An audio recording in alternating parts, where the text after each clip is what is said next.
नमस्कार दोस्तों, आप सभी का स्वागत है प्रतियोगिता दर्पण के इस एमसीक्यू सीरीज में, जहां पे हम लोग प्रतियोगिता दर्पण को मंथ वाइज एमसीक्यू के फॉर्म में कवर करते हैं। दोस्तों, प्रतियोगिता दर्पण करंट अफेयर के लिए कितना इंपॉर्टेंट है, ये शायद मुझे आपको बताने की जरूरत नहीं हो। किसी भी एग्जाम में करंट अफेयर के अच्छे लेवल के क्वेश्चन अगर बनते हैं तो वो कहाँ से बनते हैं, उनका सोर्स क्या होता है? प्रतियोगिता दर्पण होता है। अभी आप रिसेंट एग्जाम देख लो, बिहार दरोगा यानी कि सब इंस्पेक्टर का एग्जाम हुआ था। वहां पे भी करंट अफेयर के जो भी क्वेश्चन पूछे गए थे वो अच्छे लेवल के थे और उनका सोर्स क्या था? प्रतियोगिता दर्पण था। इसीलिए मैं बोलता हूँ कि आपको करंट अफेयर के लिए केवल वन लाइनर पे फोकस नहीं करना चाहिए। आपको किस पे फोकस करना है? तो आपको मल्टी डायमेंशनल बुक पे फोकस करना है। जैसे प्रतियोगिता दर्पण हो गया, वो किसी भी टॉपिक, किसी भी पॉइंट का मल्टी डायमेंशन को कवर करता है, इसलिए बुक इतना इम्पोर्टेंट हो जाता है। तो चलिए हम लोग टॉपिक के ऊपर आते हैं। उससे पहले मैं ऐसा सोचता हूँ कि जो भी डाउट हो वो आपको क्लास के स्टार्ट में ही क्लियर कर दिया जाए, जिससे कि आप फ्री माइंड के साथ पूरी क्लासेस को देख पाएँ। थोड़े से हम लोग ऑडियो और वीडियो को देख लेते हैं। चलिए, सही चल रहा है? हाँ जी, तो सबसे पहले ये दिसंबर 2025 का मैगज़ीन है, अभी जनवरी वाला आया नहीं है। जैसे ही आएगा उसको भी हम लोग इसके पैरेलली ही स्टार्ट करेंगे। दूसरी क्लास है, पहली क्लासेस में हम लोगों ने 1 टू 50 एमसीक्यू किए थे। एमसीक्यू के फॉर्म में है, जैसा कि मैंने आपको बताया, एमसीक्यू के फॉर्म में हम लोगों ने इसको इसलिए रखा है जिससे कि ये बुक बोरिंग नहीं हो सके। ज़्यादातर क्या होता है कि सभी विद्यार्थी जो होते हैं तैयारी करने वाले, उनके पास से मैगज़ीन होता है, बट वो लोग इसको पूरी तरीके से कवर नहीं कर पाते हैं, क्योंकि इसको पढ़ना काफ़ी बोरिंग है। बहुत ज़्यादा फैक्ट्स होते हैं, बहुत ज़्यादा डेटा होते हैं, उनको कॉम्प्रिहेंड करना सभी के लिए क्या होता है, इंटरेस्टिंग नहीं होता है। तो इसीलिए मैंने कोशिश किया कि एमसीक्यू के फॉर्म में सभी चीज़ों को आपको करवाया जाए, जिससे कि आपका इंटरेस्ट भी बना रहेगा और आसानी से बुक भी कवर हो जाएगा। कॉम्प्रिहेंसिव है, यानी कि जितने भी इम्पोर्टेंट फैक्ट्स हैं, डेटा है, वो कोई भी मिस नहीं करेंगे। सारे के सारे फैक्ट्स एंड डेटा को कवर करेंगे। हाँ, इसमें बहुत सारे फैक्ट्स होते हैं जो कि एग्जाम के लिए इंपॉर्टेंट नहीं होता है प्रतियोगिता दर्पण जैसी बुक में, बट उसको हम लोग छोड़ देंगे। बट जो भी इंपॉर्टेंट फैक्ट्स होंगे, डेटा होंगे एग्जाम के लिए, उन सभी को कवर करेंगे। कैटेगरी वाइज करेंगे। प्रतियोगिता दर्पण का जो स्टार्टिंग में क्या आता है, आपको कैटेगरी इस तरीके का देखने को मिलेगा, world this month, national and international update. तो इसी कैटेगरी में हम लोग इसको लेकर के आगे बढ़ेंगे। क्लासेस का ड्यूरेशन 2 आवर का होगा और कोशिश हमारी ये रहेगी कि हम लोग 70 टू 75 क्वेश्चन कर पाएँ। साथ में उसके साथ में आपको 200 प्लस कॉन्सेप्ट भी मिलेंगे, क्योंकि एक क्वेश्चन के साथ एक ही कॉन्सेप्ट जुड़ा हुआ नहीं होता है। चीज़ों को हम लोग कॉम्प्रिहेंसिव तरीके से कवर करेंगे, तो उसमें कॉन्सेप्ट भी क्वेश्चन के साथ में जुड़ जाते हैं। तो चलिए हम लोग आते हैं आज के पहले एमसीक्यू के ऊपर, जो कि है at which place did the Indian navy host the 5th edition of Samudra Shakti. समुद्र शक्ति का 5वां संस्करण कहाँ पे हुआ? तो वो विशाखापत्तनम में हुआ। इस समुद्र शक्ति से रिलेटेड 3 पॉइंट आपको बनेंगे या फिर 3 क्वेश्चन बनने के चांसेस रहेंगे। सबसे पहले किस देश के साथ में होता है? तो इंडोनेशिया के साथ में होता है। कहाँ पे हुआ? तो विशाखापत्तनम में हुआ। और वो किस तरीके का एक्सरसाइज है? तो नेवल एक्सरसाइज है। विशाखापत्तनम में हुआ। ये जो कटिंग है वो मैंने डायरेक्टली पीडी से ले लिया है, जिससे कि आपको ट्रस्ट हो सके कि हाँ, चीज़ें सही हैं। जो भी मैंने एमसीक्यू बनाए हैं वो प्रतियोगिता दर्पण के ही हैं, ना कि कोई इधर-उधर से बना लिया है, कैसा भी बना लिया है। तो ट्रस्ट के लिए मैंने इस तरीके से ले लिया है। चलिए आगे बढ़ते हैं। 52 पे आएँगे, क्या है? एक्सरसाइज समुद्र शक्ति 2025 is conducted between India and which country? किसके बीच में होता है? इंडिया एंड इंडोनेशिया के बीच में, मैंने आपको बताया। 53 पे आएँगे, जो कि है which Indian ship participated in the समुद्र शक्ति 2025 exercise as an anti submarine warfare. Question ये पूछा जा रहा है कि कौन सा एंटी सबमरीन वॉरफेयर ने 2025 के समुद्र शक्ति एक्सरसाइज में पार्टिसिपेट किया। तो वो कौन सा एंटी सबमरीन होगा? वो आईएनएस कावारती होगा। एंटी सबमरीन का मतलब क्या हुआ? एंटी पनडुब्बी, पनडुब्बी को अटैक करता है, उसी को हम लोग एंटी सबमरीन बोलते हैं।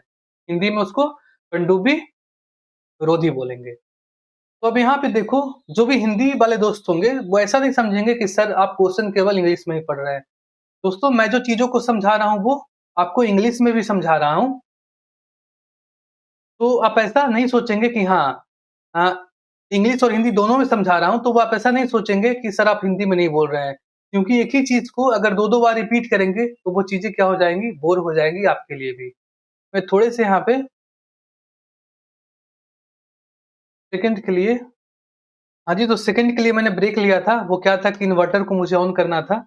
इन्वर्टर ऑन नहीं होता तो वो क्या होता कि चीज़ें रिकॉर्ड नहीं हो पाती सही से। तो चलिए सभी कुछ सही है।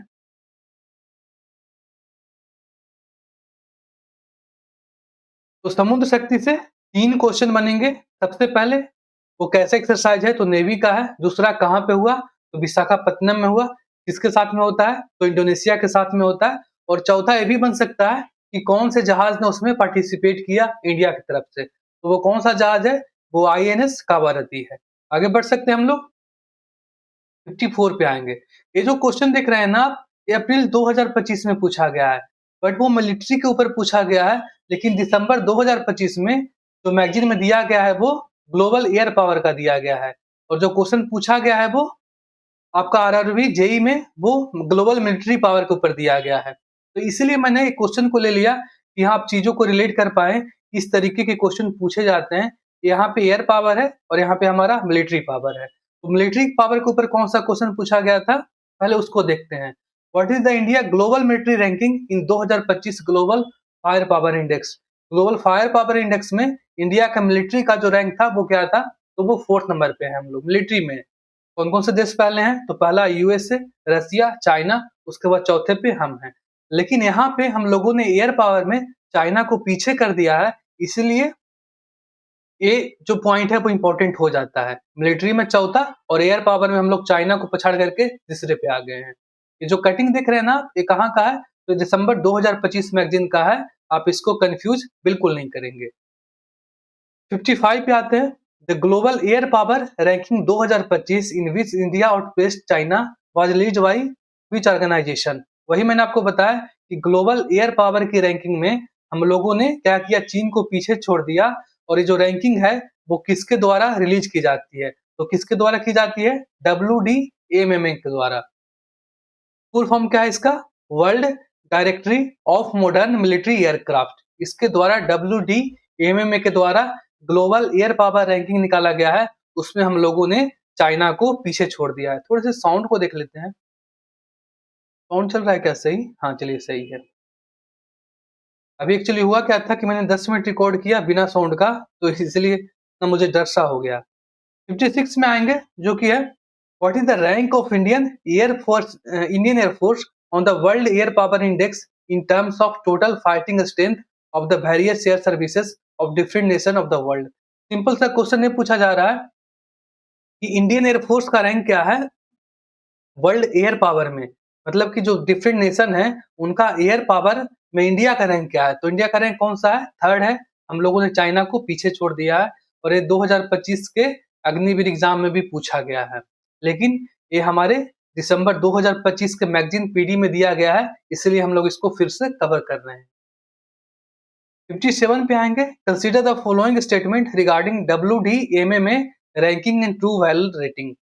मैंने अभी आपको बताया कि WDMMA के द्वारा कौन सा रैंकिंग जारी किया गया है, तो ग्लोबल एयर पावर इंडेक्स। वो रैंकिंग किस पे बेस्ड है, तो वो रैंकिंग ट्रूवल रेटिंग के ऊपर बेस्ड है। तो कल को आपसे ये भी पूछा जा सकता है कि ट्रूवल रेटिंग का संबंध किससे है। तो इसलिए हम लोग को चीजों को जिसके सारे डायमेंशन होते हैं उनको कवर करना चाहिए कि किसी तरीके का क्वेश्चन पूछा जाए, उसके लिए हम लोग काफी तैयार हैं।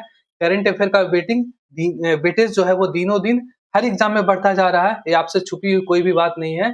आप देख पा रहे होंगे कि करंट अफेयर के क्वेश्चन जो 5 साल पहले पूछे जाते थे, अब उनसे ऑलमोस्ट डबल क्वेश्चन हर एग्जाम में पूछे जा रहे हैं। उनकी संख्या बढ़ा दी गई है। तो आपको करंट अफेयर के ऊपर अच्छे से फोकस करना चाहिए। तो सबसे पहले मैंने आपको बताया कि ट्रूवल रेटिंग के ऊपर जो रैंकिंग है ग्लोबल एयर पावर का वो बेस्ड है। अब इसमें से पहला स्टेटमेंट क्या बोला जा रहा है कि TruVal rating is based only on fleet strength. Fleet strength का मतलब क्या होता है, लड़ाकू जहाजों की संख्या, लड़ाकू विमानों की संख्या, उसी के हम लोग फ्लीट स्ट्रेंथ बोलते हैं। तो जो ट्रूवल रेटिंग है वो केवल नंबर पे बेस्ड नहीं है, वो नंबर के साथ में मॉडर्नाइजेशन दिखता है, उसकी कैपेसिटी दिखता है, वो किस लेवल का एयरक्राफ्ट है, किस जनरेशन का एयरक्राफ्ट है, कितना मॉडर्न है, उन सारी चीजों को वो फोकस करता है। तो पहला स्टेटमेंट हमारा क्या हो जाएगा, बिल्कुल गलत हो जाएगा, क्योंकि एक केवल फ्लीट स्ट्रेंथ पे बेस्ड नहीं है। तो फर्स्ट क्या हो गया, गलत हो गया। स्टेटमेंट वाइज एमसीक्यू है। दूसरा क्या बोल रहा है कि TruVal rating also consider modernisation. मैंने आपको बताया कि हाँ, एयरक्राफ्ट के मॉडर्नाइजेशन को भी कवर करता है, साथ में उसके सपोर्ट लॉजिस्टिकल कितना सपोर्ट उसको मिल रहा है उसको भी कवर करता है। अटैक किस लेवल का है, उसका डिफेंस किस लेवल का है, इन सारी चीज़ों को वो कवर करता है। तो दूसरा क्या है, बिल्कुल सही है। और तीसरा भी सही है क्योंकि हम लोगों ने यहाँ पे चाइना को पीछे छोड़ दिया है और जो हमारे एयरक्राफ्ट हैं, हमारे जो एयर पावर है, उसकी ट्रूवल रेटिंग चाइना से ज़्यादा हो गई है। तो 2 एंड 3 सही है और पहला क्या होगा, गलत होगा।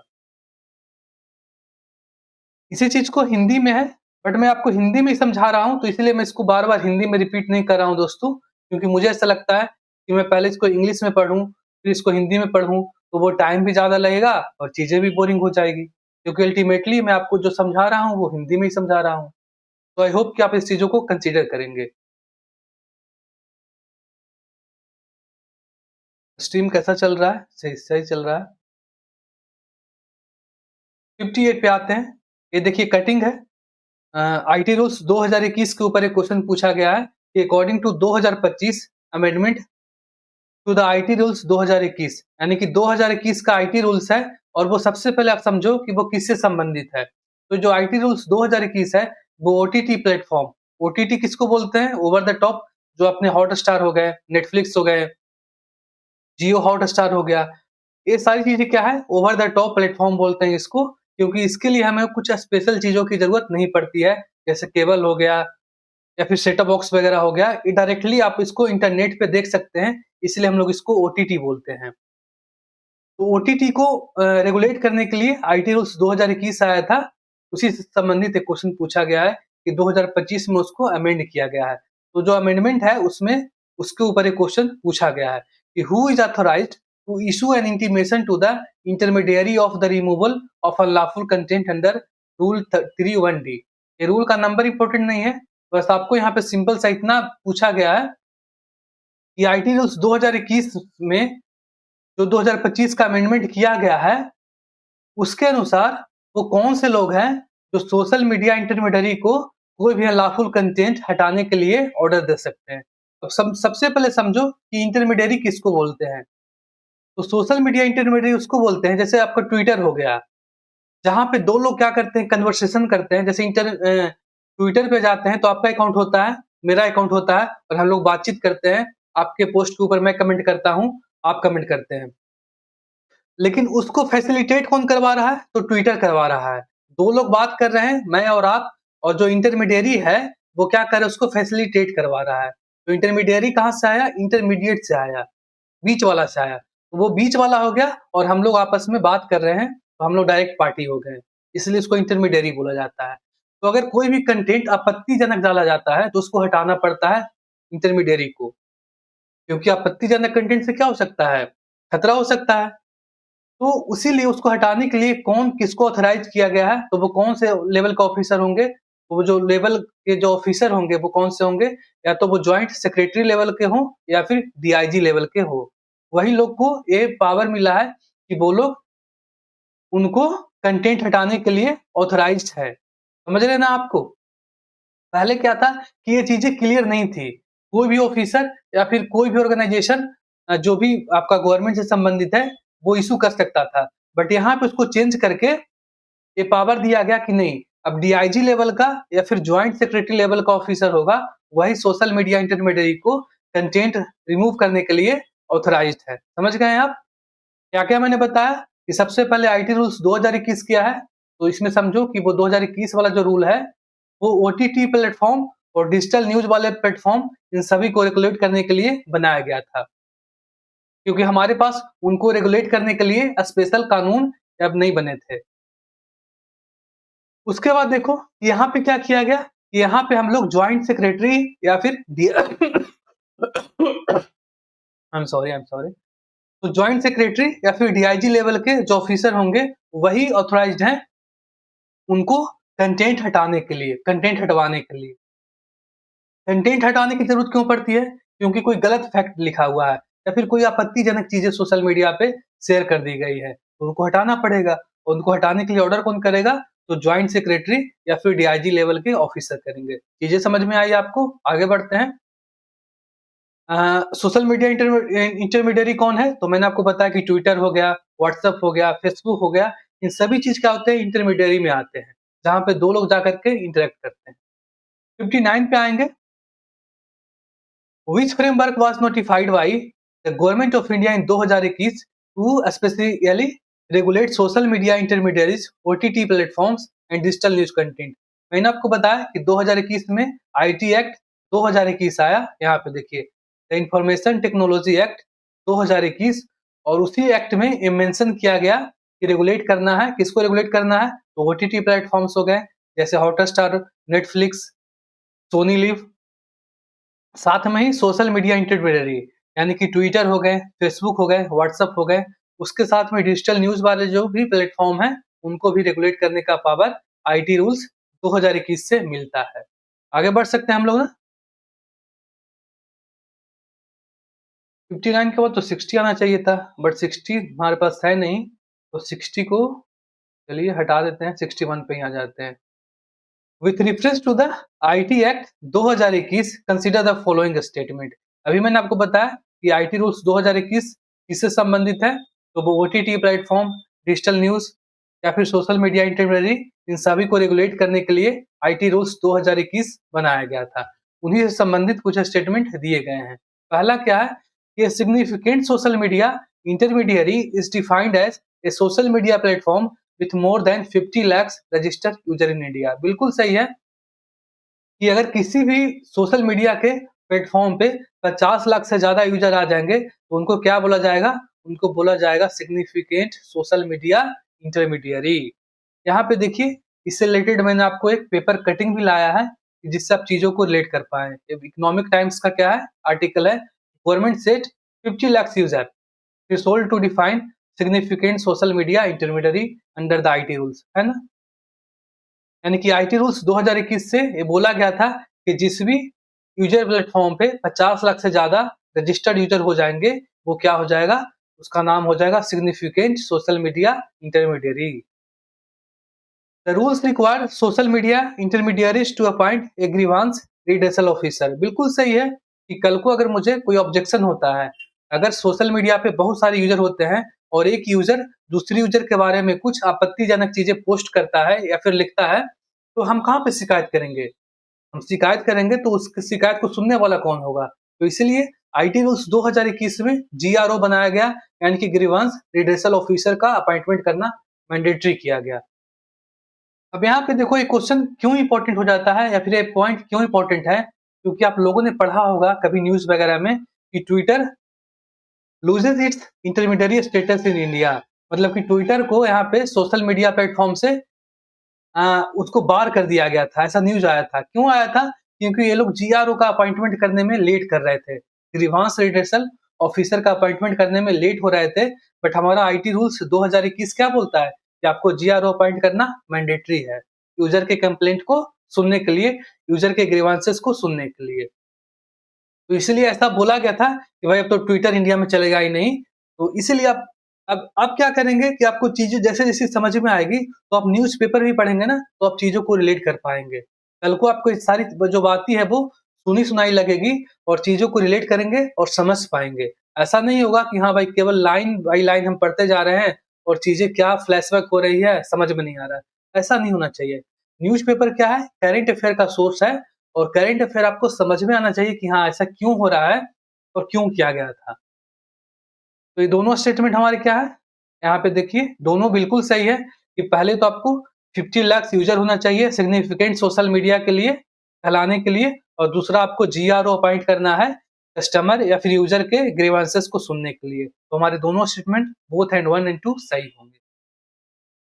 62 पे आते हैं जो कि है which state has launch its first commercial coal mining project as the Namchik Namphuk coal block. BBI question है, ये आपको आगे के बहुत सारे एग्जाम में देखने को मिल सकता है।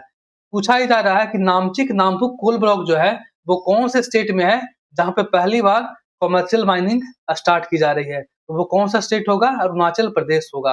आप लोगों ने नाम सुना होगा नाम दफा नेशनल पार्क का, जब भी हम लोग इन्वायरमेंट में पढ़ेंगे तो वहां पे मैं आपको नाम दफा नेशनल पार्क पढ़ाऊंगा, क्योंकि काफी इंपॉर्टेंट पार्क है नॉर्थ ईस्ट का। ऑलमोस्ट आपको हर एग्जाम में देखने को मिल जाएगा, मतलब कि अभी आप रिसेंट जो भी पार्क वाला एग्जाम जो भी एग्जाम हुए हैं उसमें से पार्क वाले क्वेश्चन सर्च करेंगे ना, तो आपको नामदफा नेशनल पार्क दिख जाएगा। तो नामदफा भी कहाँ पे है?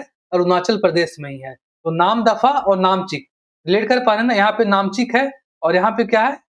नामदफा है। तो नाम दोनों में कॉमन है, तो इसका मतलब क्या है कि चीजें रिलेटेड है। यानी कि नामदफा नेशनल पार्क का जो एरिया है, उसी एरिया में ये नामचिक, नामफुक कोलफील्ड भी लोकेटेड है। तो याद हो जाएगा आपको। अगर आपको ये भी याद रहेगा कि नामदफा नेशनल पार्क कहाँ पे है, तो आपको ये नामचिक भी याद रह जाएगा। नामदफा, नामचिक अरुणाचल प्रदेश में है।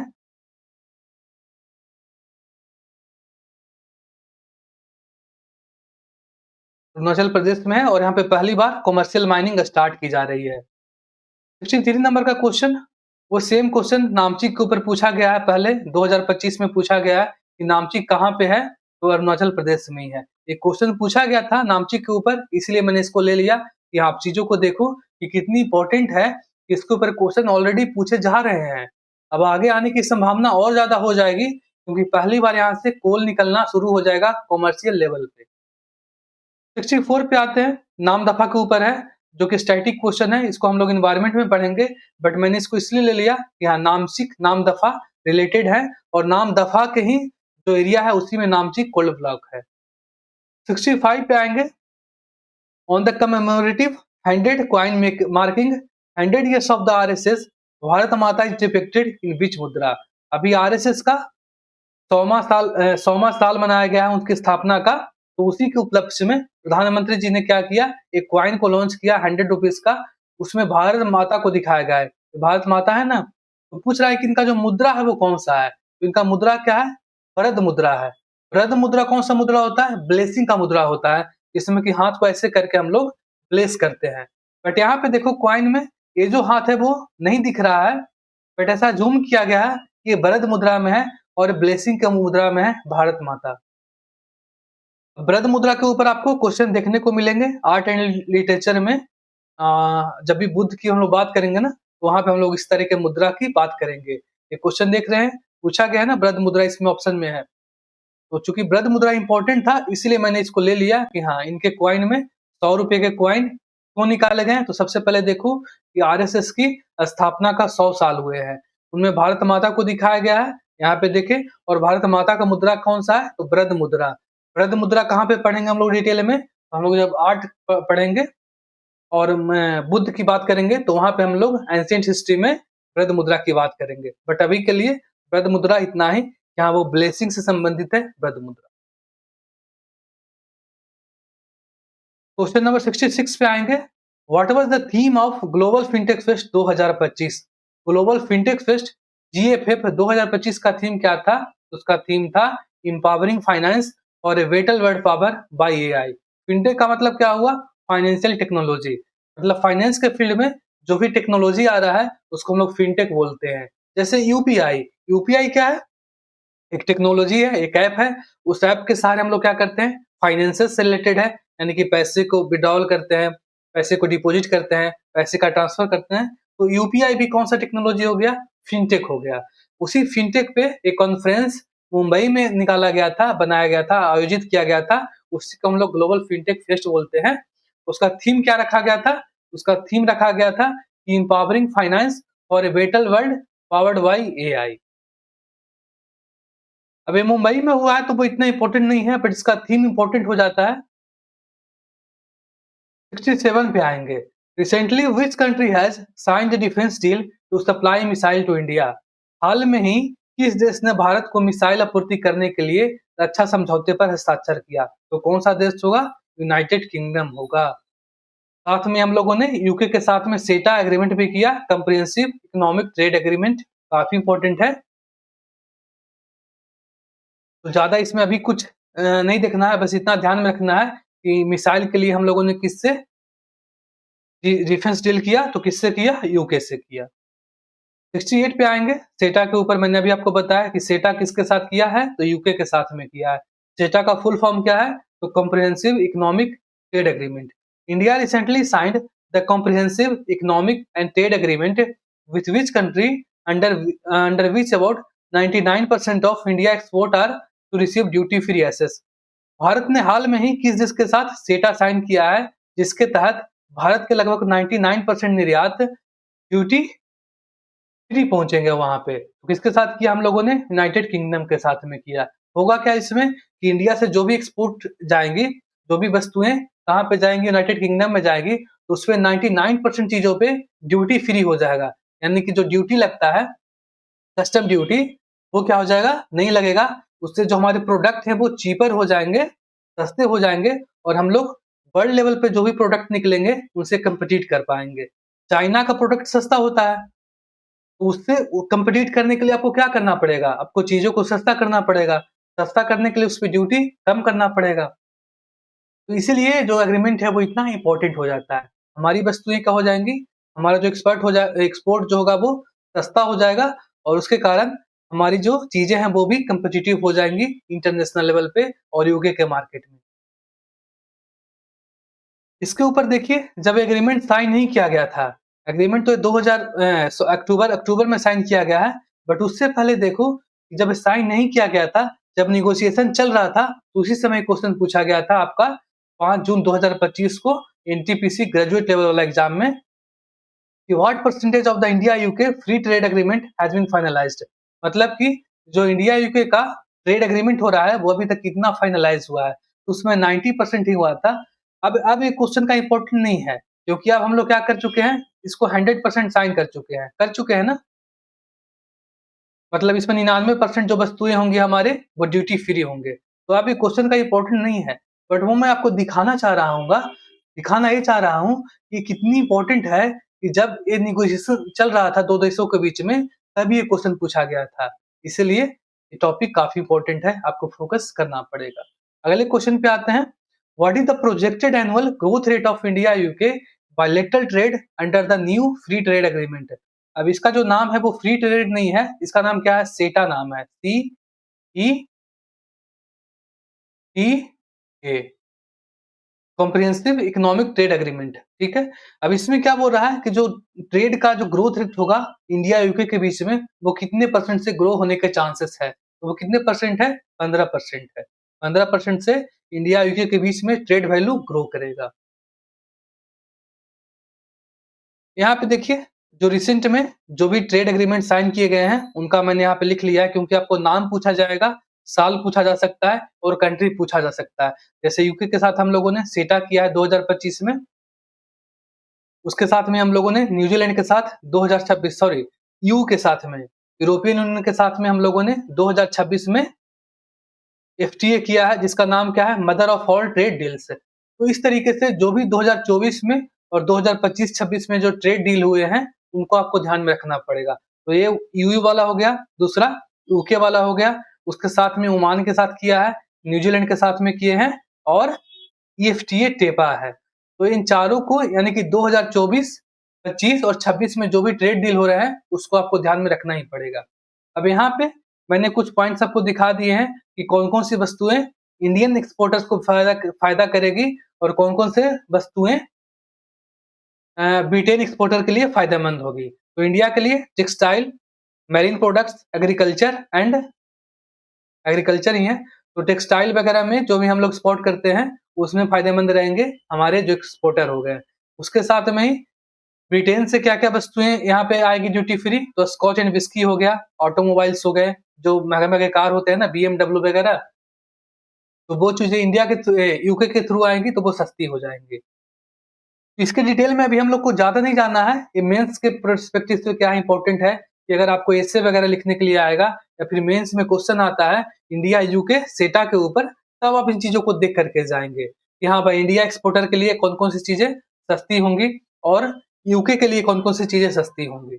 अभी ये हमारे लिए उतना इंपॉर्टेंट नहीं है। अभी बस इतना इंपॉर्टेंट है कि यूके के साथ में हुआ है, और 90% जो गुड है वो सस्ते हो गए हैं दोनों देशों के लिए, करीब करीब। Under the India-UK Comprehensive Economic and Trade Agreement (CETA), what is the target of bilateral trade between India and UK? India और यूके के बीच में सेटा हुआ है, उसमें टारगेट ट्रेड क्या रखा गया है? उसमें 2030 तक करीब करीब $120 बिलियन का ट्रेड वैल्यू का टारगेट रखा गया है दोनों देशों के बीच में।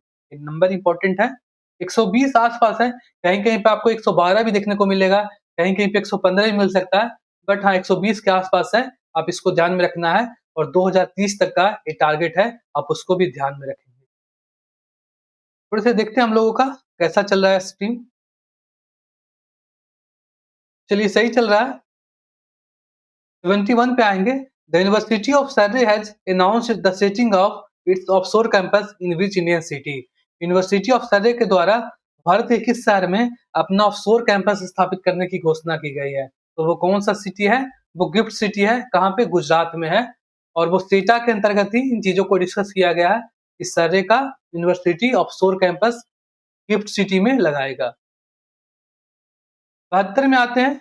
अक्टूबर 2025 में भारत की आधिकारिक यात्रा के दौरान भारत और मंगोलिया के बीच 10 एमओयू पर हस्ताक्षर करने वाले मंगोलिया के राष्ट्रपति कौन है? तो अक्टूबर 2025 में मंगोलिया के राष्ट्रपति यहाँ पे आए थे इंडिया में और heritage, mineral and digital solution के ऊपर 10 एमओयू साइन किए हैं। उनका नाम क्या है? उनका नाम है उखाग्नि कुर्लेसुक।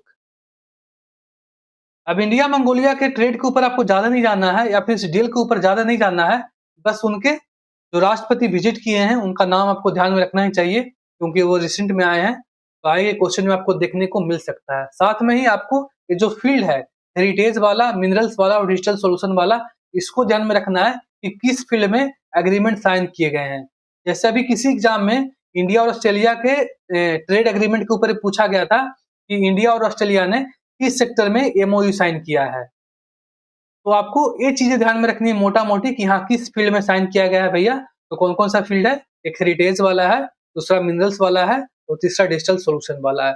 उनके राष्ट्रपति का नाम ध्यान में रखना है क्योंकि इंडिया विजिट किए हैं। उनका नाम क्या है? उखानगिन कुर्लेसुक। 73 में आएंगे।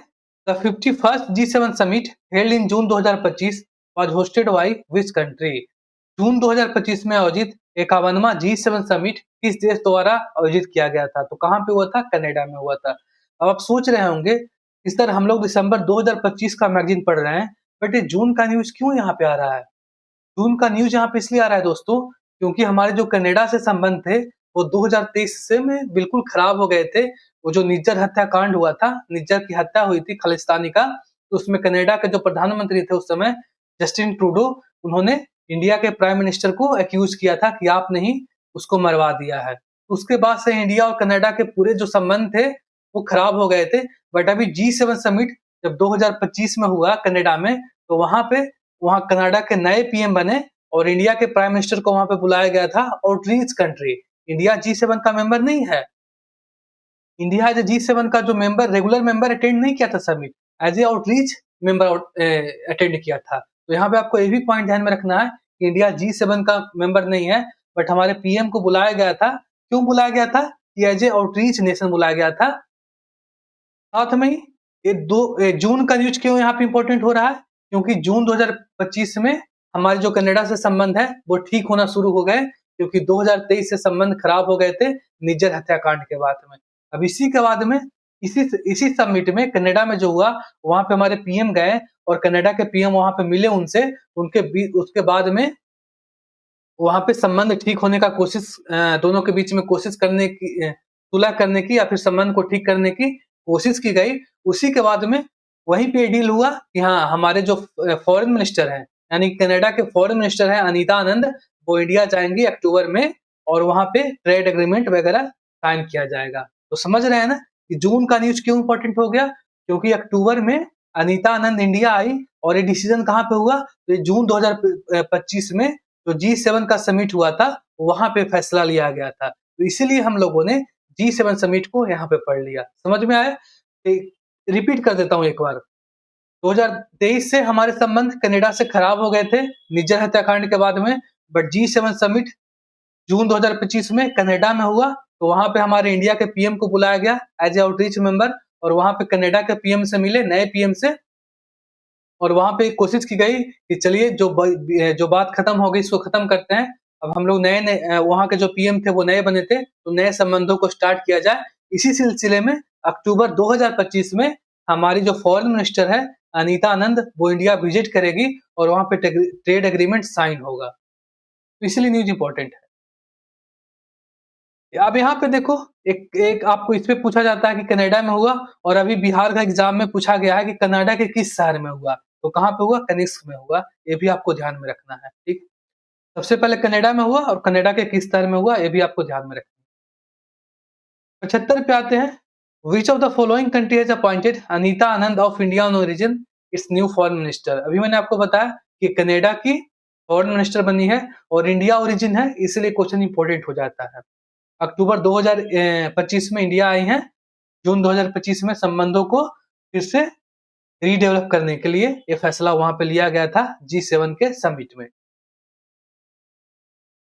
अब यहाँ पे मैं आपको एक कीवर्ड दे रहा हूँ, टीपी, चाय पी। कोई भी हमारे देश में गेस्ट आएंगे तो उनको चाय पिलाएंगे ना। अब ये जो अनीता आनंद है वो क्या है, अपनी देश की ओरिजिन से है, इंडियन ओरिजिन है इनका, तो इनको तो और स्पेशल चाय पिलाएंगे। तो टीपी, टी से ट्रेड, ई से इनर्जी, ई से इन्वायरमेंट, ए से एग्रीकल्चर, पी से people to people connect and I से इनोवेशन एंड टेक्स। मतलब कि इस फील्ड में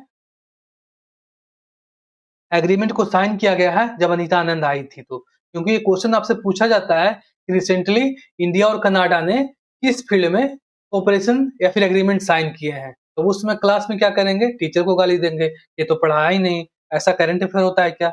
नहीं, ऐसा ही होता है। आपको सारे एस्पेक्ट पे फोकस करना है जो भी इंपॉर्टेंट है, और याद करवाने के लिए मैं हूँ, मैं आपको याद करवा रहा हूँ इतने प्यारे कीवर्ड के जरिए। टी पी, चाय पियो भाई, अनीता आनंद जी आई है, चाय पीजिए। तो T P, T for trade, E for energy, E for environment, A for agriculture, P for people to people connect and I for innovation। तो इस फील्ड में यानी कि 6 फील्ड में हम लोगों ने एग्रीमेंट साइन किया है।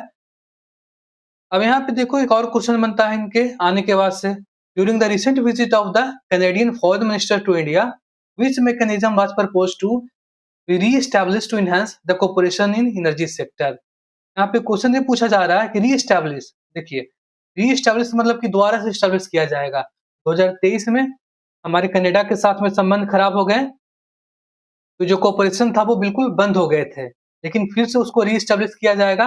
कनाडा के नए पीएम बने, हमारे पीएम को बुलाया गया, इंडिया को बुलाया गया G7 में, जो कि कनाडा में हुआ था एज ए आउटरीच मेंबर। तो वहाँ पे दोनों देश के पीएम मिले और वहाँ पे फिर से संबंधों को रीस्टार्ट करने की कोशिश की गई। उसी संबंध में यहाँ पे जो Canada India CIMED, Canada India ministerial energy dialogue, यानी कि मिनिस्ट्री के लेवल पे इंडिया का मिनिस्ट्री और कनाडा के जो मिनिस्टर होंगे वो एनर्जी के लिए डायलॉग करेंगे, बातचीत करेंगे। उसका नाम क्या है, सीमेट है। उनको फिर से स्टार्ट किया जा रहा है। बंद क्यों हो गया था, क्योंकि 2023 में निज्जर हत्याकांड के बाद हमारे कनाडा से संबंध बिल्कुल खराब हो गए थे। याद रहेगा आंसर क्या होगा इसका, सीमेड, Canada India ministerial energy dialogue को फिर से स्टैब्लिश किया जाएगा। कहा किस सेक्टर में किया जाएगा, तो एनर्जी के सेक्टर में किया जाएगा। अब इसी इसी सिलसिले में आप देखो, क्योंकि मैं वीडियो 2026 में जनवरी में रिकॉर्ड कर रहा हूँ, और ये जो न्यूज है वो दिसंबर 2025 का है, पीडी का न्यूज है, और वो अक्टूबर 2025 का न्यूज कवर किया गया है। तो मैंने क्या बताया कि मिनिस्ट्री लेवल पे एनर्जी सेक्टर में कोऑपरेशन होगा, उसी को सीमेट बोलते हैं, Canada India ministerial energy dialogue. तो उसी से संबंध में देखो कि जो कनाडा के एनर्जी मिनिस्टर हैं वो इंडिया आए हैं, कहाँ पे, ट्रेड टाल के लिए 2026 में गोवा में आए हैं। तो देखिए चीजों को कैसे आप रिलेट कर पा रहे हैं। कहाँ से बात स्टार्ट हुई थी, तो बात स्टार्ट हुई थी G7 से। जून 2025 में हुआ था, कनाडा में हुआ था। वहां पे दोनों देश को पीएम मिले और वहां पे फिर से संबंधों को रीस्टार्ट करने का फैसला लिया गया। अक्टूबर 2021 में, सॉरी 2025 में, जो कनाडा की फॉरेन मिनिस्टर है इंडियन ओरिजिन अनीता आनंद, वो इंडिया में आई। वहां पे क्या फैसला लिया गया कि सीमेड यानी कि कनाडा और एनर्जी का जो मिनिस्ट्री डायलॉग है, मिनिस्ट्री लेवल पे फिर से स्टार्ट किया जाएगा, यानी कि मिनिस्ट्री लेवल पे बातचीत होगा।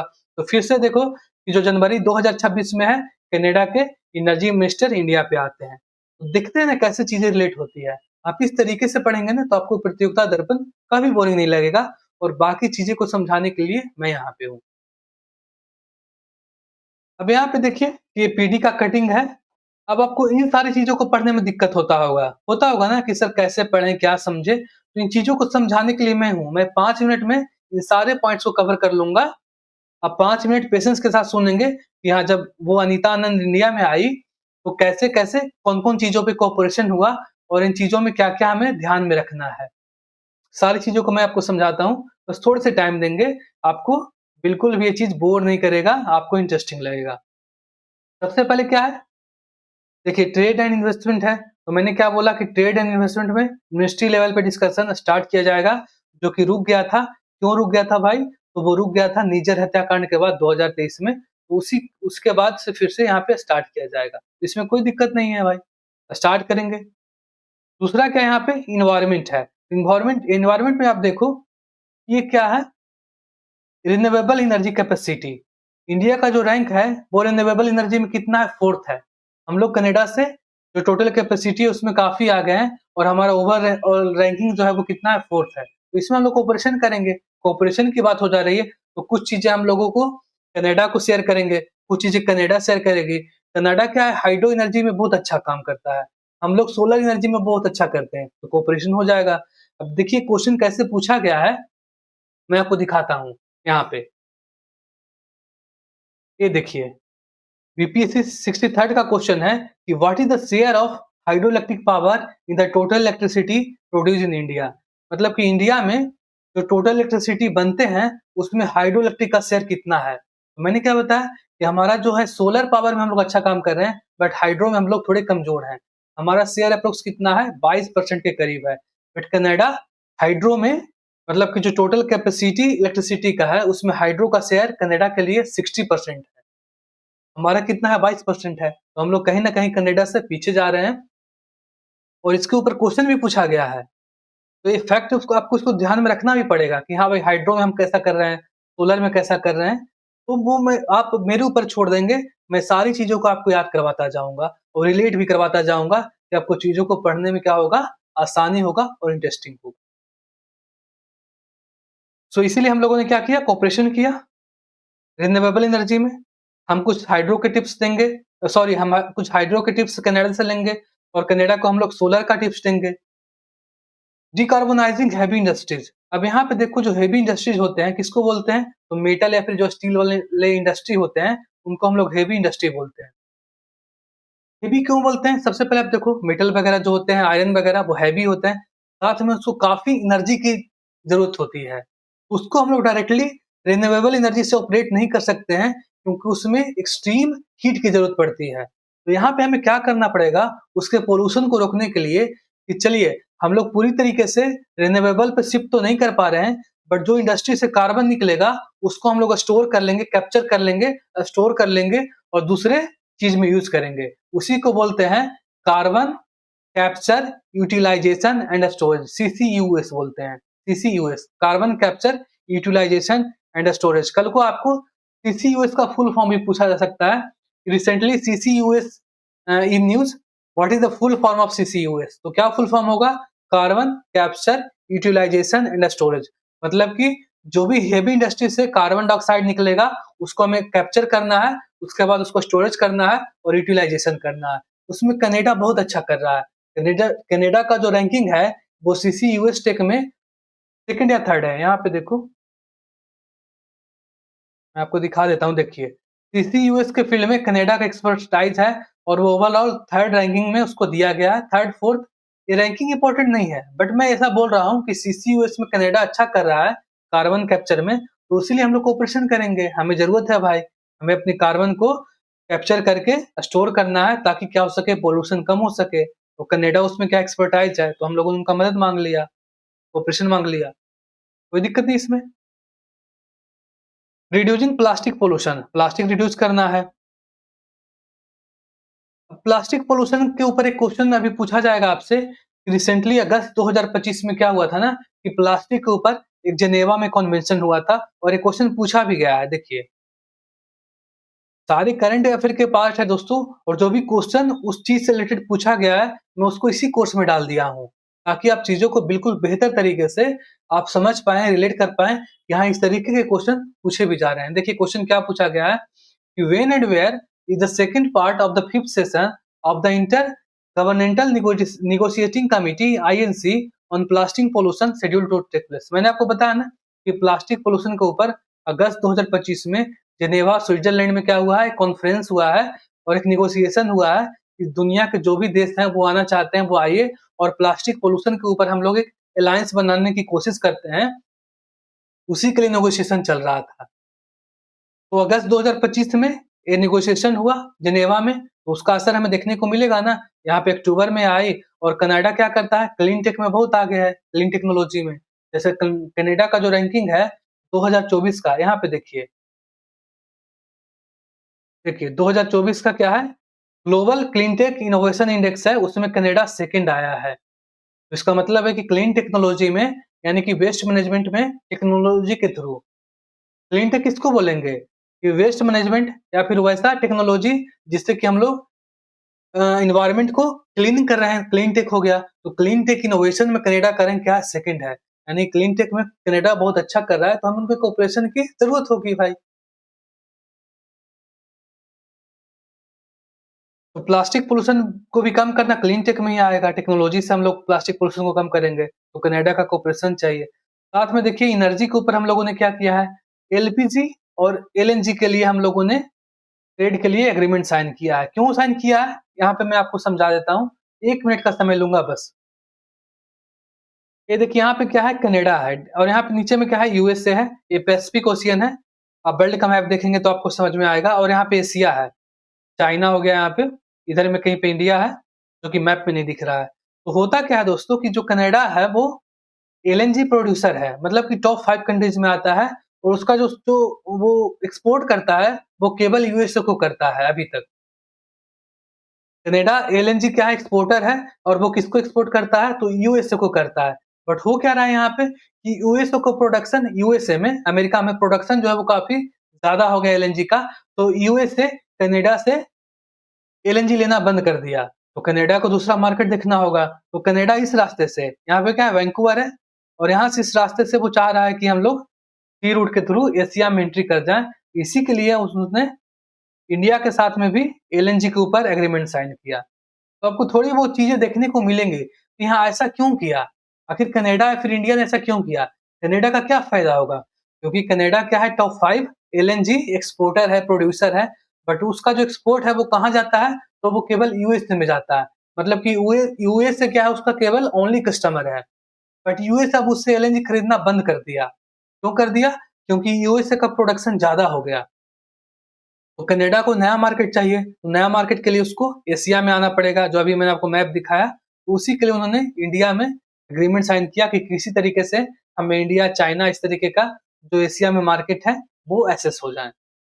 क्लीन टेक में मैंने आपको बताया कि 2024 का जो क्लीन टेक है उसमें कनाडा का रैंकिंग बहुत अच्छा है, सेकेंड रैंक में है। तो क्लीन टेक के ऊपर हम लोगों ने कनाडा से कोऑपरेशन मांगा। क्लीन टेक में क्या-क्या आता है आपका, ग्रीन हाइड्रोजन आता है, बायोफ्यूल्स आता है, सीसीयूएस तो मैंने अभी आपको बताया। साथ में देखिए इलेक्ट्रिक मोबिलिटी। इलेक्ट्रिक मोबिलिटी किससे बोलते हैं, तो जो भी बैटरी संचालित गाड़ी होते हैं उसको इलेक्ट्रिक मोबिलिटी बोला जाता है। जैसे ई रिक्शा देखते होंगे, ई कार आ रहा है, इसको इलेक्ट्रिक मोबिलिटी बोलते हैं। उसमें भी कनाडा बहुत ही अच्छा कर रहा है। इवन कि जो बैटरी का सप्लाई चेन वैल्यू होता है उसमें कनाडा ने चाइना को पीछे छोड़ दिया है। एक मैं आपको यहाँ पे रैंकिंग दिखाता हूँ, ये देखिए। देखिए यहाँ पे इसको पढ़िए कि China drops to second in the Bloomberg global lithium ion battery supply chain, ranking as Canada comes out on the top. देख रहे हैं ना कि जो लिथियम आयन बैटरी का सप्लाई चेन होता है, सप्लाई चेन का मतलब क्या हुआ, प्रोडक्शन से लेकर के उसका डिलीवरी तक का, गाड़ी में डिलीवरी तक का, वो पूरे के पूरे प्रोसेस को सप्लाई चेन बोलते हैं। उसमें कनाडा ने चाइना को पीछे छोड़ दिया। अब बैटरी का जरूरत कहाँ पे पड़ेगा, तो इलेक्ट्रिक मोबिलिटी में पड़ेगा। यानी जो भी बैटरी से हम लोग गाड़ी चलाएंगे उसमें लिथियम आयन बैटरी का जरूरत पड़ेगा, और कनाडा टॉप पे आ गया ये चाइना को पीछे छोड़ करके। तो चाइना से कोऑपरेशन, सॉरी, कनाडा से हमें कोऑपरेशन चाहिए होगा ना, तो कोऑपरेशन किया हम लोगों ने। तो दोस्तों चीजों को आपको ऐसे समझना है, अभी कितना डिफिकल्ट लग रहा था आपके लिए, बट कितनी आसानी से मैंने आपको इसको ब्रेक करके समझा दिया कि हाँ मैंने, हम लोगों ने क्यों किया ऐसा। क्लीन टेक में किया, रैंकिंग अच्छा था, कनाडा सेकंड पे आ गया। इलेक्ट्रिक इलेक्ट्रिक मोबिलिटी में चाइना को पीछे छोड़ करके कनाडा फर्स्ट पे आ गया, तो उसमें हम लोगों ने कोऑपरेशन मांगा। पोल्यूशन पे मांगा, पोल्यूशन हमारा भी टारगेट है कि इंडिया का नेट जीरो कब तक करना है, 2070 तक का करना है। टारगेट आपको ध्यान में होने ही चाहिए। तो इस तरीके से दोस्तों हम लोग पढ़ते हैं। साथ में देखिए सिविल न्यूक्लियर कॉपरेशन किया। अभी कनाडा के साथ हम लोग $3 बिलियन का यूरेनियम सप्लाई के ऊपर सिविल न्यूक्लियर डील कर रहे हैं, तो कोऑपरेशन ज़रूरी हो जाएगा ना, न्यूक्लियर कोऑपरेशन। अभी देखो आप यहाँ पे एक न्यूज़ मैं आपको दिखा रहा हूँ, देखिए, India and Canada near $2.8 billion uranium deal to supply nuclear fuel in India. तो हम लोग $3 बिलियन का, ये नवंबर 28 2025 का न्यूज़ है। अक्टूबर में वो लोग आए थे, तो उसी में कोऑपरेशन को साइन किया गया था। तो ये सब चीज़ें आपको ना धीरे-धीरे समझ में आएगी। तो सारी ज़िम्मेदारी मेरे ऊपर है कि मैं कैसे इसको तोड़ करके आपको समझा पाऊँ कि हाँ, हम लोगों ने उसके साथ ऐसा क्यों किया? क्या ज़रूरत पड़ गई थी कोऑपरेशन करने की? तो वो चीज़ें मैं आपको समझा दूँगा, मेरे ऊपर छोड़ देंगे। अभी आपको यहाँ पे क्या ध्यान में रखेंगे? चाय पी। कनाडा के जो फॉरेन मिनिस्टर आई अनीता आनंद, उसको हम लोगों ने क्या बोला उनको कि चाय पी, टी पी। टी से ट्रेड में किया, ई से एनर्जी में कोऑपरेशन किया, ई से एनवायरनमेंट में किया, ए से एग्रीकल्चर में किया, पी से पीपल टू पीपल कनेक्ट में किया एंड आई से इनोवेशन एंड टेक में किया। तो ये टी पी आपको ध्यान में रहेगा कीबोर्ड, तो आप धीरे-धीरे इसके ऊपर वो आएँगे।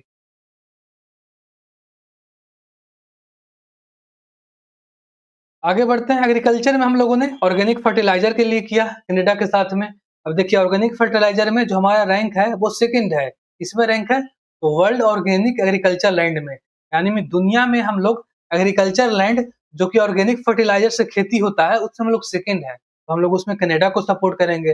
जिसमें हम अच्छे हैं उसमें हम लोग कनाडा से कोऑपरेट करेंगे और जिसमें कनाडा अच्छा है जैसे क्लीन टेक हो गया, न्यूक्लियर कोऑपरेशन हो गया, पॉल्यूशन वाला टेक्नोलॉजी हो गया, तो उसमें कनाडा से हम कोऑपरेशन लेंगे माँगेंगे। तो ऐसी चीज़ें काम करती हैं और वो चीज़ें मैं आपको धीरे-धीरे करके समझाऊँगा।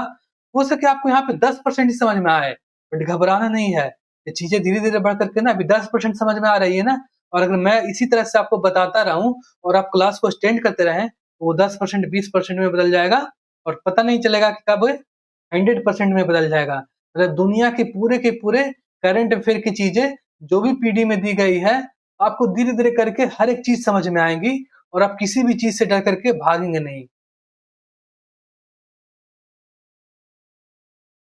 अब देखिए कितनी बड़ी चीज़ है ये। मुझे लगता है कि शायद कोई ही लड़का इसको इतने डिटेल में पढ़े। बट इसको मैं कितने ब्रेक करके आपको समझा रहा हूँ कि हम लोगों ने कनाडा के साथ ऐसा क्यों किया। तो इनको ऐसे पढ़ते हैं।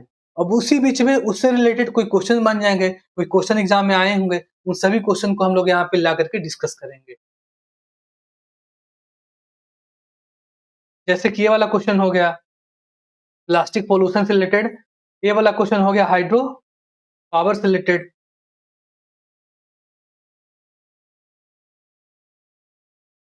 आगे बढ़ते हैं हम लोग 77 पे आएँगे। थोड़े से हम लोग क्या करते हैं इसके ऑडियो एंड वीडियो को देख लेते हैं, कैसा चल रहा है। तो चलिए सही चल रहा है। 77 में आते हैं। Who is the prime minister of Sri Lanka who paid an official visit to India from 16 to 18 October 2025 and visited NITI Aayog. Question ये पूछा जा रहा है कि 16 से 18 अक्टूबर 2025 के दौरान भारत की आधिकारिक यात्रा पर आई और नीति आयोग को दौरा करने वाली श्रीलंका के प्रधानमंत्री कौन है? श्रीलंका के प्रधानमंत्री का नाम पूछा जा रहा है, तो वो कौन है? डॉक्टर हरिनी अमरसूरिया। अब जो भी हमारे नेबर कंट्री है, उनके प्राइम मिनिस्टर एंड प्रेसिडेंट का नाम आपको ध्यान में रखना ही पड़ेगा। साथ में ही अगर कोई रिसेंट विजिट हुआ है उनका, तो वो वाले जो कंट्री हैं, वो और ज़्यादा इम्पोर्टेंट हो जाते हैं। तो श्रीलंका की पीएम है, उनका नाम क्या है? हरिनी अमरसूरिया। कहाँ पे विजिट की थी? इंडिया में आई थी और नीति आयोग विजिट की थी, वहाँ के वर्क कल्चर को देखने के लिए कि कैसे चीज़ें काम करती हैं। 78 पे आएँगे, the first India Egypt strategic dialogue was held in which country? पहला भारत मिस्र स्ट्रेटेजिक डायलॉग कहाँ पे आयोजित किया गया था? तो दिल्ली में किया गया। ये पहली बार हुआ है, पहली बार हम लोगों ने इजिप्ट के साथ में स्ट्रेटेजिक टॉक किया है, डायलॉग किया है, इसलिए चीज़ें ज़्यादा इम्पोर्टेंट हो जाती हैं। 79 नंबर का क्वेश्चन, अभी जो इजिप्ट आया है उसके साथ हम लोग क्या करते हैं, एक्सरसाइज करते हैं। वो एक्सरसाइज का नाम हमेशा पूछा जाता है। जैसे आप देखें कि 2 अगस्त में एग्जाम हुआ था RRB NTPC under graduate level का, उसमें क्वेश्चन पूछा गया है कि with which country did India conduct a joint military exercise cyclone 3? Cyclone 3 हम लोग किसके साथ में करते हैं? तो इजिप्ट के साथ में करते हैं और इजिप्ट के साथ में ही हम लोगों ने पहली बार अभी स्ट्रेटेजिक डायलॉग किया है। 80 पे आते हैं। Where was the third India Central Asia meeting of the secretary of national security adviser held in October 2025? National security adviser हमारे कौन है? तो अजीत डोभाल साहब हैं। और यही पूछा जा रहा है क्वेश्चन कि सिक्योरिटी एडवाइजर का थर्ड इंडिया और सेंट्रल एशिया, इंडिया के साथ में जो सेंट्रल एशिया के नेशनल सिक्योरिटी एडवाइजर्स हैं उनकी मीटिंग कहाँ पे हुई है? उनकी मीटिंग कहाँ पे हुई है? बिश्केक में हुई है, किर्गिज रिपब्लिक में। किर्गिस्तान का ये राजधानी है बिश्केक। वहीं पे इंडिया और सेंट्रल एशिया के नेशनल सिक्योरिटी एडवाइजर हैं उनकी मीटिंग हुई है। हमारी तरफ से कौन जाएंगे? जाहिर सी बात है, तो अजीत डोभाल साहब जाएंगे, वही हमारे नेशनल सिक्योरिटी एडवाइजर। 81 पे आएंगे। India and Brazil recently agreed to expand the scope of their existing PTA preferential trade agreement under which Latin American economic bloc. कौन सा होगा? वो मैकासो होगा। इंडिया और ब्राजील के बीच में क्या है? प्रेफरेंशियल ट्रेड एग्रीमेंट है। और वो जो ट्रेड एग्रीमेंट है वो एक्सपेंड करने की बात की जा रही है कि जो लैटिन अमेरिका में, ब्राजील कहाँ का कंट्री है? लैटिन अमेरिका का कंट्री है। और लैटिन अमेरिका में ही एक ट्रेड ब्लॉक है, इकोनॉमिक ब्लॉक है, जिसका नाम क्या है? मैकासो, जिसमें कुछ देश साथ में आए थे, उन्होंने इकोनॉमिक ब्लॉक, ट्रेड ब्लॉक बनाए थे।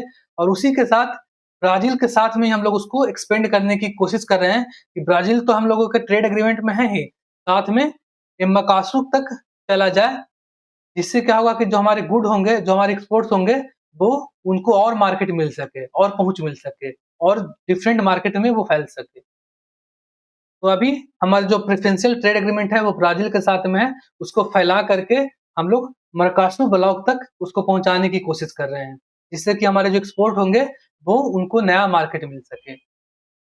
82 नंबर पे आते हैं। India recently participated in the Sharm el Sheikh peace summit which was held at this place. Sharm el Sheikh peace summit कहाँ पे हुआ है? तो इजिप्ट में हुआ है। किस लिए हुआ था? तो फिलिस्तीन के पीस के लिए हुआ था, गाजा के शांति के लिए यहाँ पे वार्ता हुई थी, उसी को शर्म एल शेख पीस समिट बोलते हैं। 83 पे आएंगे। ये ज्यादा इंपॉर्टेंट नहीं है, बट जब तालिबान के टेक ओवर के बाद पहली बार तालिबान से कोई भी मिनिस्ट्री लेवल के लोग आए थे, इसलिए थोड़ा सा हमको देखना पड़ेगा। Who is the acting foreign minister of Afghanistan who visited India in October 2025? नाम क्या है इनका? आमिर खान मुताकी। वैसे बहुत ज्यादा इंपॉर्टेंट नहीं है, बट पहली बार तालिबान के टेक ओवर के बाद अफगानिस्तान से कोई मिनिस्टर इंडिया पे विजिट करने आए थे, तो इसलिए थोड़ा सा इंपॉर्टेंट हो जाता है। आपका पीजी का कटिंग है, जिससे कि आपको भरोसा हो सके कि हाँ, ये किसी दूसरे बुक का नहीं है जी, ये बस मैंने पीडी पे ही फोकस किया है। 84 पे आएंगे, जो किया है, which country has officially ended the kafala system? अक्टूबर 2025 में किस देश ने कफाला सिस्टम को हटा दिया है? तो वो कौन सा देश होगा? सऊदी अरेबिया होगा। कफाला सिस्टम क्या होता था सऊदी अरेबिया में? अगर आप सऊदी अरेबिया में, आप इंडिया के हैं या फिर किसी भी देश के हैं, सऊदी अरेबिया में आप काम के लिए जाते हैं, तो डायरेक्ट कोई भी कंपनी में आप वहाँ पे काम नहीं कर सकते हैं, आपको वहाँ के लोकल का स्पॉन्सर लेना पड़ेगा, लोकल लोगों का। तो उसको कफील बोला जाता था। अब लोकल लोगों के स्पॉन्सर आप लेते थे, तो लोकल लोग आपको ना गुलाम तो नहीं बोल सकते हैं, बट आप समझो कि आप उसी तरीके से वो लोग बिहेव करते थे। बहुत सारे काम आपसे करवाते थे, साथ में आपको कंपनी का भी काम करना होता था।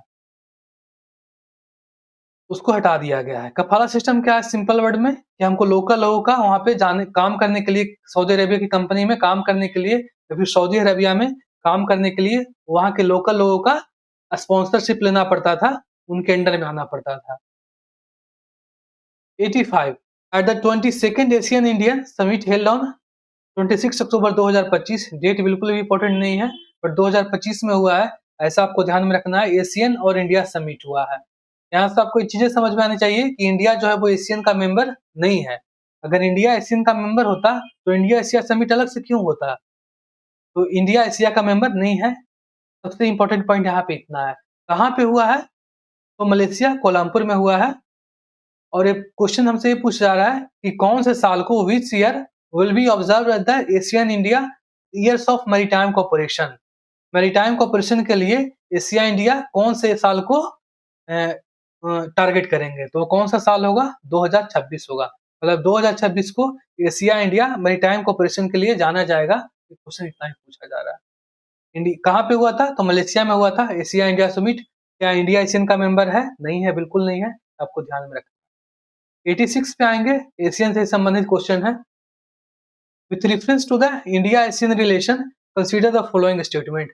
इंडिया एशिया के संबंध में निम्नलिखित कथनों पर विचार कीजिए। पहला क्या बोल रहा है कि India ASEAN have established a comprehensive strategic partnership that aims to deepen cooperation in maritime security by 2026। अभी मैंने आपको बताया कि 2026 को हम लोग मैरीटाइम कोऑपरेशन एशिया इंडिया के लिए जाना जाएगा, मनाएंगे हम लोग उसको, तो ये बिल्कुल सही है। दूसरा क्या बोला जा रहा है कि the 22nd Asian India summit was held in new Delhi. गलत है, अभी कहाँ पे हुआ है, तो मलेशिया में हुआ है। और हमारे प्रधानमंत्री क्या वहां पे गए थे भाग लेने के लिए? तो नहीं गए थे, उन्होंने वर्चुअली पार्टिसिपेट किया था, मतलब कि ऑनलाइन पार्टिसिपेट किए थे, वो फिजिकली वहां पे नहीं गए थे। Timor Leste has recently been welcomed as the new member of ASEAN. देखिए तिमोर लेस्टे एशिया का मेंबर बना है, बट वो अभी परमानेंट मेंबर नहीं बना है, वो फुल मेंबर नहीं बना है, वो अभी केवल ऑब्जर्वर मेंबर के तौर पे एशियन का मेंबर बना है। तो ये गलत ही होगा मोस्टली। तो तिमोर लेस्टे मेंबर तो बना है बट एज ए ऑब्जर्वर बना है। फोर्थ पे आएंगे, Indian and Asian together represent more than 1/4 of the global population.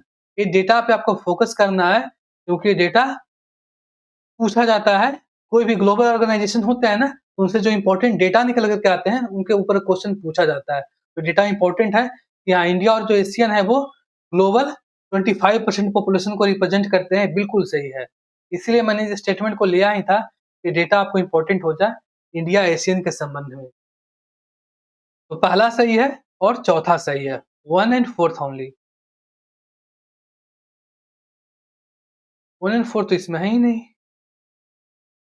चलिए ऑप्शन गलत है हमारा, ऑप्शन गलत है हमारा, ठीक है। इसमें इंपॉर्टेंट पॉइंट क्या हुआ, इंडिया एशिया समिट कहाँ पे हुआ? मलेशिया में हुआ। हमारे प्रधानमंत्री जी गए थे नहीं गए थे?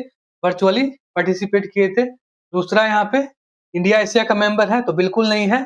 तीसरा क्या हुआ कि तिमोर लेस्टे एशियन का मेंबर बना है, तो वो बना है बट परमानेंट या फिर फुल मेंबर नहीं बना है, वो ऑब्जर्वर स्टेट के तौर पे तिमोर लेस्टे एशियन का मेंबर आया है। एशियन के कंट्रीज हैं, अगर आपको याद करना है तो इस तरीके से मैप के साथ में याद करेंगे। अब आपको जो भी कोई ट्रिक मिले आप उस ट्रिक से याद कर लीजिए, बट प्रैक्टिस करेंगे तो जी के जीएस हो गया या फिर करंट अफेयर हो गया, अगर इन सभी चीजों को आपको याद करना है तो उसका सिंपल सा सॉल्यूशन है प्रैक्टिस। अब जितनी प्रैक्टिस करेंगे, जितनी बार चीजों को सुनेंगे, देखेंगे, लिखेंगे, उतनी बार वो चीज आपके माइंड में सेटअप होती जाएंगी। अब इस चीज को आप जितना जल्दी समझ लेंगे उतना बेनिफिशियल होगा। ट्रिक के पीछे भागेंगे तो ट्रिक आपको एग्जाम हॉल में धोखा देगा। आपका एग्जाम हॉल में काम क्या आता है? आपका प्रैक्टिस काम आता है। और जीके जीएस में कोई फिजिक्स तो है नहीं कि आपको वो उस लेवल के क्वेश्चन बना रहे हैं आईटी लेवल के। आपको केवल याद रखना है और याद रखने के लिए आपको केवल प्रैक्टिस करना है, ज्यादा दिमाग नहीं लगाना है हमें। 87 पे आएंगे। देखिए मैंने आपको बोला था ना कि जब कोई भी दो कंट्री के बीच में एग्रीमेंट होते हैं तो वो फील्ड बहुत इंपॉर्टेंट है, किस फील्ड में एग्रीमेंट हुआ। डायरेक्टली क्वेश्चन पूछा जाता है कि यहाँ पे देखो नवंबर 2025 में डीएसएसबी जेल वार्डन का एग्जाम हुआ है, उसमें क्वेश्चन पूछा गया है which 3 key agreements were signed between India and Australia to defend their military ties in October 2025। अक्टूबर 2025 में इंडिया और ऑस्ट्रेलिया के बीच में कौन से 3 एग्रीमेंट साइन किए गए हैं? तो देखो ये पीडी का कटिंग है, मैंने डायरेक्टली ले लिया है। यहाँ पे देखिए 2025 का दिसंबर का पीडी है, इंग्लिश वर्जन। तो देखिए यहाँ पे क्या है, submarine search, information sharing and joint stock talk, ये 3 फील्ड में एग्रीमेंट साइन किया गया है। तो मैंने आपको बताया ना कि आपको फील्ड ध्यान में रखना ही पड़ेगा। जैसे इंडिया कनाडा के लिए मैंने आपको क्या बताया था, यहाँ पे देखो ये कीवर्ड बताया था ना कि, सॉरी दोस्तों मैं पेन से नहीं लिख रहा हूँ, मैं यहाँ पे इसको माउस से ही लिख रहा हूँ, तो थोड़ी सी टीपी बताया था ना कीवर्ड मैंने आपको। इंडिया कनाडा के लिए आपको टीपी ध्यान में रखना है, T for trade, E for energy, E for environment, A for agriculture, P for people to people connect and I for innovation and take.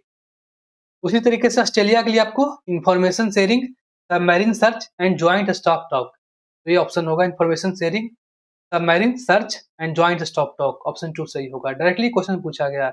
तो जो फील्ड होता है ना कि किस फील्ड में किया गया है, वो फील्ड इंपॉर्टेंट होते हैं, उसको आपको ध्यान में रखना चाहिए। 88 पे आएंगे, Which session of the United Nations General Assembly concluded in New York in September 2025? सितंबर 2025 में UNGA United Nation General Assembly का कौन सा सेशन हुआ? तो वो कौन सा सेशन था? 80वां सेशन था। अभी क्वेश्चन देखो, सितंबर 2025 में हुआ है ना,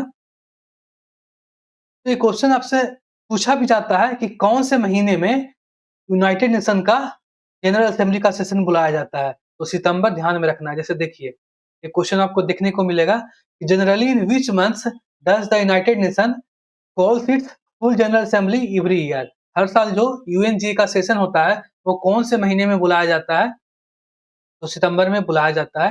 ये क्वेश्चन इंपॉर्टेंट है, आपको इस मंथ ध्यान में रखना ही चाहिए। इसलिए यहाँ पे देखिए सितंबर 2025 में सेशन हुआ है, 80वां सेशन। 90 पे आएंगे, how much amount has been allocated in the union budget 2025-26 for developing indigenous small modular reactor SMR in India. अब देखिए बजट जो है वो हमारे लिए इंपॉर्टेंट नहीं रह गया। क्यों नहीं रह गया? कि हमारे पास 2026-27 का बजट आ चुका है, फरवरी 2026 में आ चुका है ना, तो ये बजट इंपॉर्टेंट पुराना वाला नहीं रह गया है। बट यहाँ पे देखिए, क्योंकि मैं दिसंबर 2025 का मैगजीन करवा रहा हूँ, तो वहां पे देखो कि इंडिया और फ्रांस का सिविल न्यूक्लियर टॉक हुआ है एनर्जी के ऊपर। तो वो किस फील्ड में हुआ था? वो स्मॉल मॉडुलर रिएक्टर को डेवलप करने के लिए किया गया था, इंडिया फ्रांस का। क्योंकि उस बजट में 2025-26 के बजट में 20,000 करोड़ रुपए स्मॉल मॉडुलर रिएक्टर के डेवलपमेंट के लिए रखा गया था। उसी को डेवलप करने के लिए हम लोगों ने फ्रांस के साथ में टॉक किया था, इसलिए मैंने क्वेश्चन ले लिया। बट अब ये क्वेश्चन इंपॉर्टेंट नहीं है, बट हाँ मैं इसलिए लिया कि आप चीजों को समझिए कि फ्रांस के साथ हम लोगों ने अभी टॉक क्यों किया है सिविल न्यूक्लियर के ऊपर। क्यों किया है भैया? क्योंकि बजट में 20,000 करोड़ से 5 एसएमआर स्मॉल न्यूक्लियर रिएक्टर को डेवलप करना था, उसमें हमें सहायता चाहिए। हम लोगों ने फ्रांस से सहायता मांगा था, टॉक किया था। हालांकि यहाँ पे क्वेश्चन बिल्कुल भी इंपॉर्टेंट नहीं है, क्योंकि नया बजट आ चुका है। देखिए मैंने बताया कि जो बजट के ऊपर जो क्वेश्चन है वो बिल्कुल भी इंपॉर्टेंट नहीं है, क्योंकि हमारे पास अब 2026-27 का बजट है।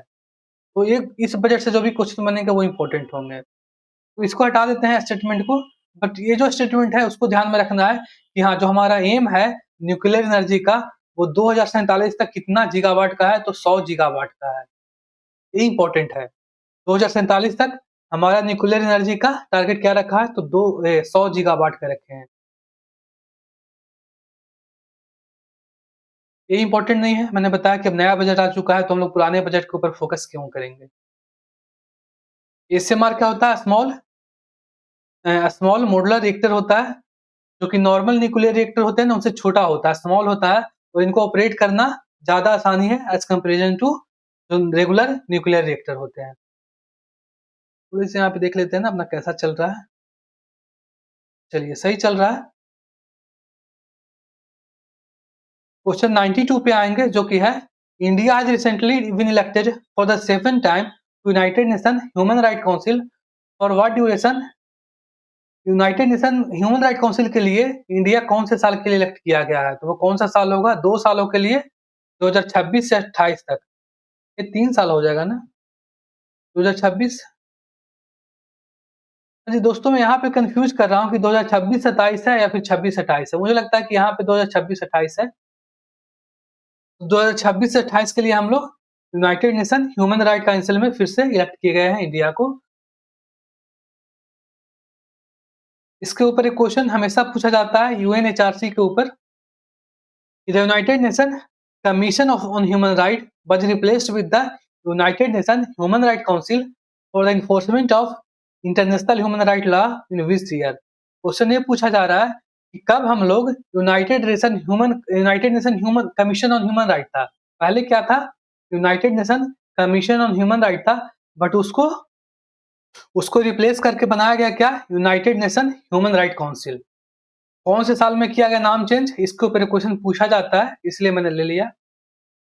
2006 में इसका नाम चेंज कर दिया गया था और कमीशन से काउंसिल कर दिया गया था। ये चीज आपको ध्यान में रखनी है, क्योंकि ये पूछा जाता है। इंडिया कब से कब के लिए मेंबर बना है? तो 26 से 28 के लिए बना है।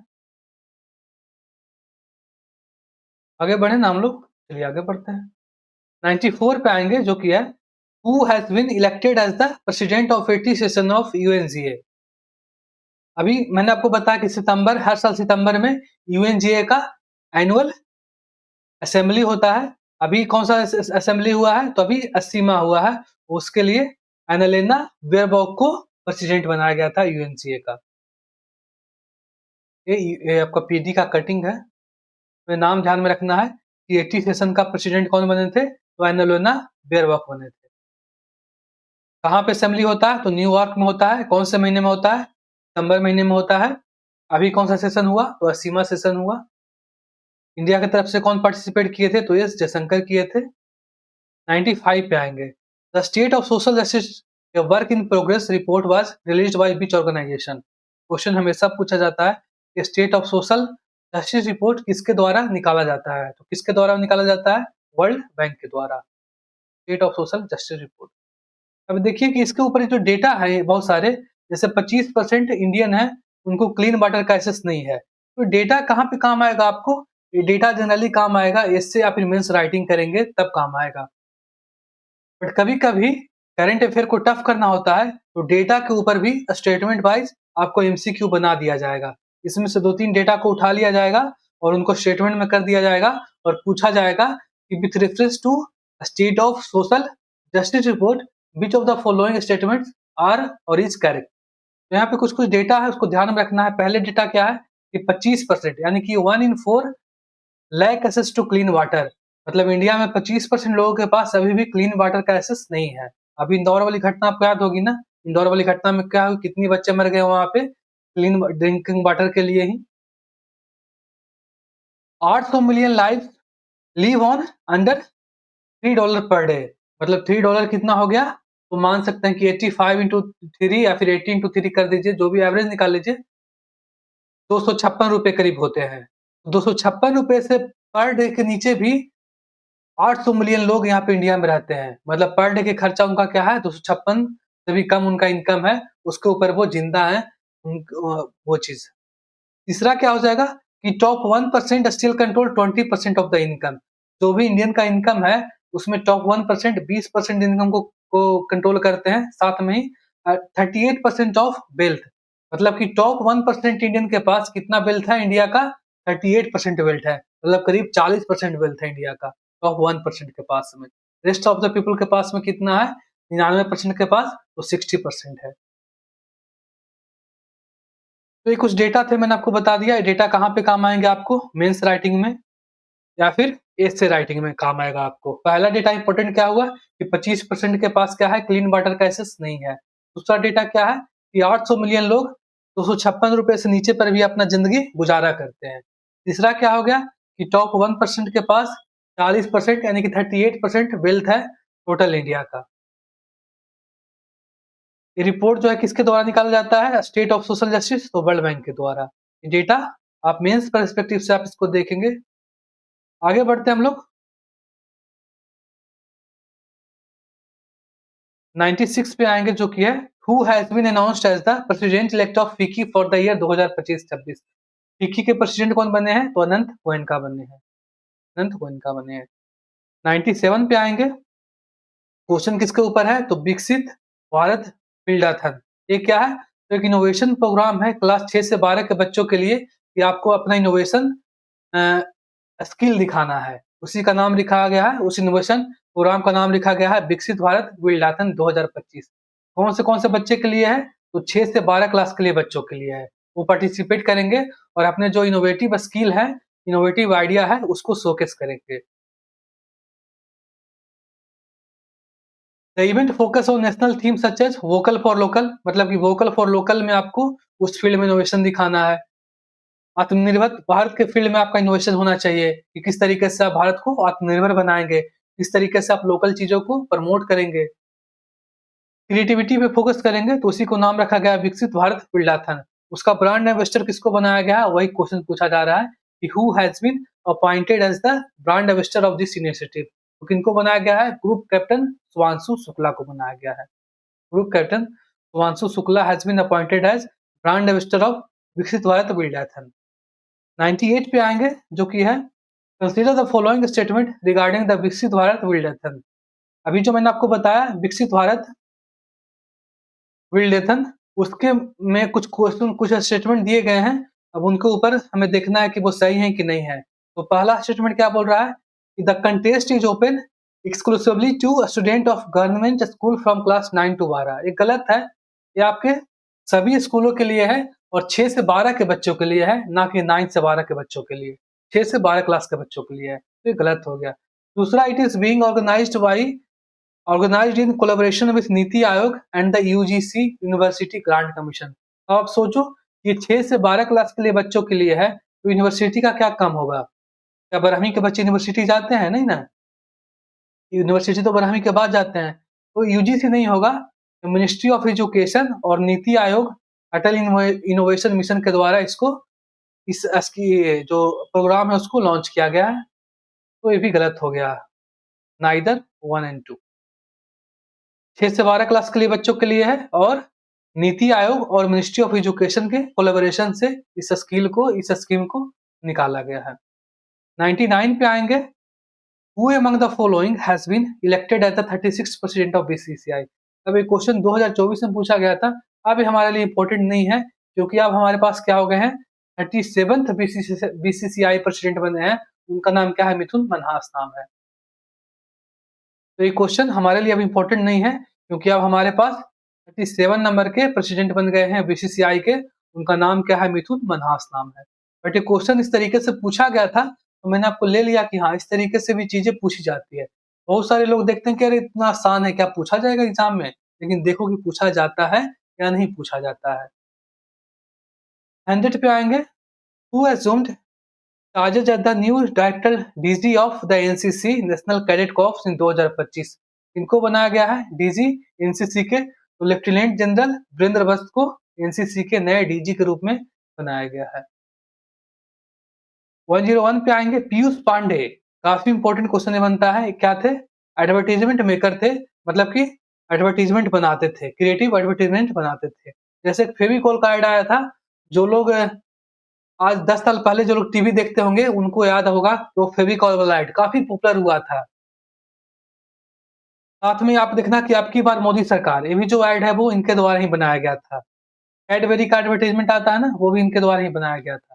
तो Piyush Pandey, who passed away at the age of 70, was best known as the creator of which of the following iconic advertisement? मैंने बताया कि आपकी बार मोदी सरकार, फेविकॉल और कैडबरी वाला, इस तरीके के जो एडवर्टाइजमेंट थे इनके द्वारा बनाया गया था। पीयूष पांडे नाम ध्यान में रखेंगे, क्या थे? तो एडवर्टाइजमेंट बनाते थे डिफरेंट डिफरेंट कंपनियों के लिए। 102 पे आएंगे। Who was appointed as the 13 director of botanical service of India in September 2025? सितंबर 2025 में बोटैनिकल सर्वे ऑफ इंडिया के नए डायरेक्टर कौन बनाए गए हैं? कौन बने हैं? कन्नड़ दास बने हैं। और बोटैनिकल सर्वे ऑफ इंडिया का हेडक्वार्टर कहाँ पे? कलकत्ता में है। इनको बनाया गया है, कन्नड़ दास को बनाया गया है। थोड़े से हम लोग यहाँ पे ऑडियो और वीडियो को देखते हैं, तो ये सही चल रहा है। 103 पे आएंगे। Who won the presidential election in Seychelles in October 2025? Seychelles में जो प्रेसिडेंशियल इलेक्शन हुआ था वो कौन जीता है? तो उनका नाम है पैट्रिक हेरमन। पैट्रिक हेरमन वो सियाचिली के नए प्रेसिडेंट बने हैं। सियरचेलिस के नए प्रेसिडेंट बने। 104 who has been appointed as the new chairman of the advertising standard council of India? कौन बने हैं? तो सुधांशु बस्त बने हैं। एएसआई के नए चेयरमैन कौन से बने हैं? सुधांशु बस्त बने हैं। अभी मैंने आपको बताया कि एडवर्टाइजमेंट से रिलेटेड एक बहुत ही फेमस पर्सनालिटी का डेथ हुआ, उनका नाम क्या था? तो उनका नाम था पीयूष पांडे। 105 पे आएंगे, जो कि पूछा जा रहा है कि बोलोविया का नए प्रेसिडेंट कौन बने हैं? क्वेश्चन इस तरीके से पूछा गया है ना, शब्दों को घुमा दिया गया है, बट सिंपली क्या पूछा जा रहा है कि which centralist senator who won 54.5% of the vote in Bolivia presidential election? अब देखिए 54.5% है, मतलब कि मेजोरिटी हो गया ना। 50% से ऊपर क्या होता है? मेजोरिटी होता है। जो 50% से ऊपर सीटें जीतेगा उसका सरकार बनेगा। वहीं पे क्वेश्चन पूछा जा रहा है कि बोलिविया के नए प्रेसिडेंट कौन बने हैं? तो वो क्या नाम होगा उसका? Rodrigo Paz. Rodrigo Paz. Rodrigo Paz बने हैं, बोलिविया के नए प्रेसिडेंट बने हैं। इसके लैंग्वेज पे नहीं जाएंगे, इतना टफ लैंग्वेज आपको एग्जाम में नहीं पूछा जाएगा। 106 पे आते हैं। काफी इंपॉर्टेंट क्वेश्चन है। छन्नू लाल मिश्रा, इनका क्या अभी डेथ हुआ है, उनके ऊपर क्वेश्चन पूछा जा रहा है। सबसे पहले देखो कि आपको पूछा जाएगा कि Chhannulal Mishra is related to which musical lineage. पूछा जाता है ना कि किस घराने से हैं, तो किस घराने से थे वो? किराना घराने से थे। आपको यहाँ पे दो ऑप्शन मिल सकते हैं कभी कभी, एक तो ये वाराणसी या फिर किराना। जहां पे भी वाराणसी मिलता है तो वो भी इनके लिए सही होगा, वाराणसी घराने से थे, या फिर जहाँ पे किराना मिलेगा तो वो भी सही होगा। आपको ध्यान में ऐसे रखना है, वाराणसी और किराना दोनों घराने से थे। कौन थे? छन्नूलाल मिश्रा जी। अब ये किससे संबंधित है? तो हिंदुस्तान का जो क्लासिकल म्यूजिक होता है, सबसे पहले इनके फील्ड को समझेंगे। हिंदुस्तानी क्लासिकल म्यूजिक से संबंधित है। पीडी का कटिंग है। कौन से घराने से थे? तो वाराणसी या फिर किराने घराने से थे। कौन से म्यूजिक से संबंधित है? तो हिंदुस्तानी क्लासिकल म्यूजिक से संबंधित है। उनके साथ में आपको ये भी चीजें ध्यान में रखनी है कि हिंदुस्तानी क्लासिकल म्यूजिक का कौन कौन से फॉर्म है। कौन कौन से फॉर्म है? एक तो आपको ख्याल होगा, ठुमरी होगा, दादरा होगा, चैती, कजरी, भजन और ध्रुपद। ध्रुपद भी होगा। तो इन सभी के नाम आपको ध्यान में रखना है, क्योंकि इनके नाम के ऊपर क्वेश्चन पूछा जाता है कि इनमें से इसमें से कौन हिंदुस्तानी क्लासिकल म्यूजिक का फॉर्म है। तो आपको ये सारे ऑप्शन दिए जाएंगे। अब आपको चीजों को देख करके नहीं जाएंगे तो वहां पे क्या करेंगे? भंगड़ा करेंगे। इसलिए मैं आपको यहाँ पे नाम भी ध्यान में रखवाना चाहता हूँ कि ख्याल, ठुमरी, दादरा, चैती, कजरी, भजन, ध्रुपद। छन्नूलाल मिश्रा जी थे, इनका डेथ हो गया। कौन से घराने से? तो वाराणसी और फिर किराने घराने से। कौन से म्यूजिक से संबंध है? तो हिंदुस्तानी क्लासिकल म्यूजिक से इनका संबंध है। देखिए जैसे यहाँ पे पूछा गया है कि विच रिनोड हिंदुस्तानी क्लासिकल वोकलिस्ट थे। अब ये भी पूछा जाएगा कि क्या थी? वोकलिस्ट थे। एंड पद्म विभूषण अवार्ड, इनको पद्म विभूषण मिल चुका था। कब मिला है? तो शायद 2020 में मिला है। तो ये भी पूछा जा सकता है कि छन्नूलाल मिश्रा को पद्म विभूषण कब मिला था? तो 2020 में मिला है। उनका डेथ हो गया। कौन, क्या नाम है इनका? छन्नूलाल मिश्रा नाम। वोकलिस्ट है, वाराणसी किराने घराने से हैं, हिंदुस्तानी क्लासिकल म्यूजिक से संबंधित है। अब देखिए आपको हिंदुस्तानी क्लासिकल म्यूजिक के ऊपर इस तरीके से क्वेश्चन हर एग्जाम में देखने को मिलेगा। जैसे सीजीएल 2025 का क्वेश्चन है इसके ऊपर। तो जब भी हम लोग स्टैटिक जीके पढ़ेंगे, आर्ट एंड म्यूजिक पढ़ेंगे, तो उसमें मैं इन चीजों को डिटेल में पढ़ाऊंगा।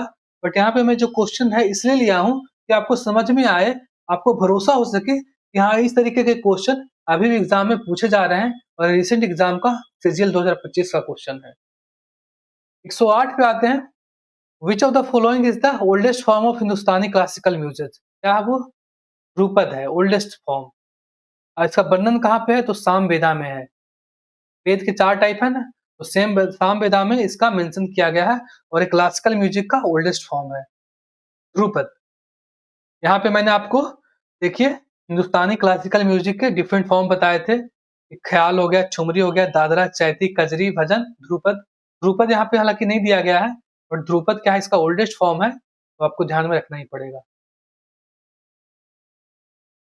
क्वेश्चन नंबर 109 पे आएंगे, जो कि है Which country has been honored with the International Solar Security Association ISSA Award 2025 for outstanding achievement in social security due to its significant expansion of the social protection coverage with its contribution lauded at the World Social Security Forum held in Kuala Lumpur, Malaysia।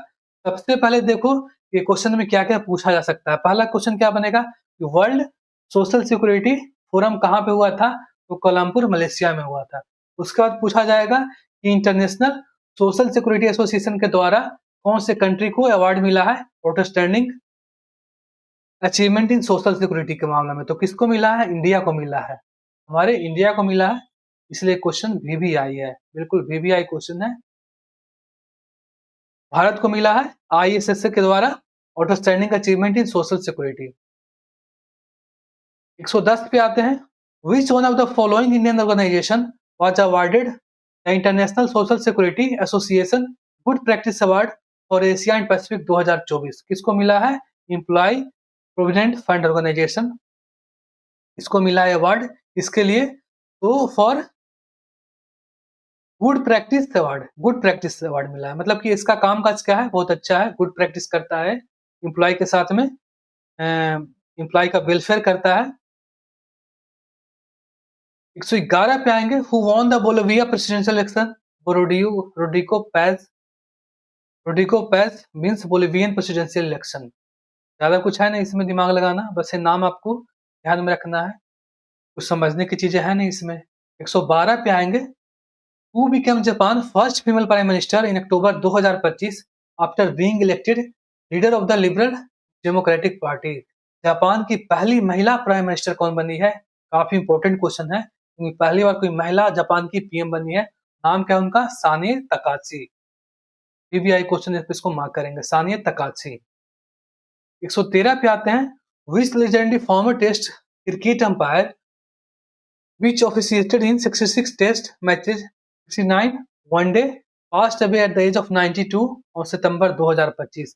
अब ये सब जो data है वो important नहीं है, data important नहीं है, तो क्वेश्चन को ट्विस्ट करने के लिए अभी आप देखना कि आईबीपीएस वगैरह में अब डायरेक्ट नहीं पूछा जाता है कि कौन से लेजेंडरी अंपायर का डेथ हो गया है, तो क्वेश्चन को पहले घुमाएगा, आपका टाइम वेस्ट करेगा। तो ये सारे जो पॉइंट्स है वो टाइम वेस्ट है, डेटा कहीं से भी इम्पोर्टेंट नहीं है। बस आपको इतना ध्यान में रखना है कि कौन से टेस्ट अंपायर का भी निधन हुआ है, तो वो कौन से टेस्ट अंपायर है? डिकी वर्ड है। अब जो भी लोग मॉडर्न हिस्ट्री पढ़ते होंगे तो माउंटबेटन से संबंधित एक प्लान पढ़ते होंगे जिसको बोलते हैं डिकी वर्ड प्लान। तो उनके ऊपर एक क्वेश्चन पूछा जाता है, बट वो इससे संबंधित नहीं है। वो डिकी वर्ड और ये जो डिकी वर्ड एम्पायर है उनका कुछ लेना देना नहीं है। वो हम लोग जब वही मॉडर्न हिस्ट्री पढ़ेंगे उसमें से इंडिया का इंडिपेंडेंस पढ़ेंगे तो वहां पे मैं आपको बताऊंगा कि वो डिकी वर्ड कहाँ से आया और क्यों नाम दिया गया था उसका डिकी वर्ड। जैसे देखिए मैंने वहाँ पे एक क्वेश्चन ले लिया है, who among the following prepared the Dickie Bird plan for the India independence? किसने बनाया था? माउंटबेटन ने बनाया था। ये मॉडर्न हिस्ट्री का क्वेश्चन है, बट मैंने इसलिए ले लिया कि डिकी वर्ड यहाँ पे मॉडर्न हिस्ट्री में भी देखता है। तो लोग जो तैयारी करते होंगे ना वो सोचते होंगे कि क्या वही डिकी वर्ड के नाम पे आपका जो इंडिया का आजादी का जो था वो भी पढ़ा है, तो नहीं, वो अलग थे, ये अलग है, दोनों का कोई लेना देना नहीं है।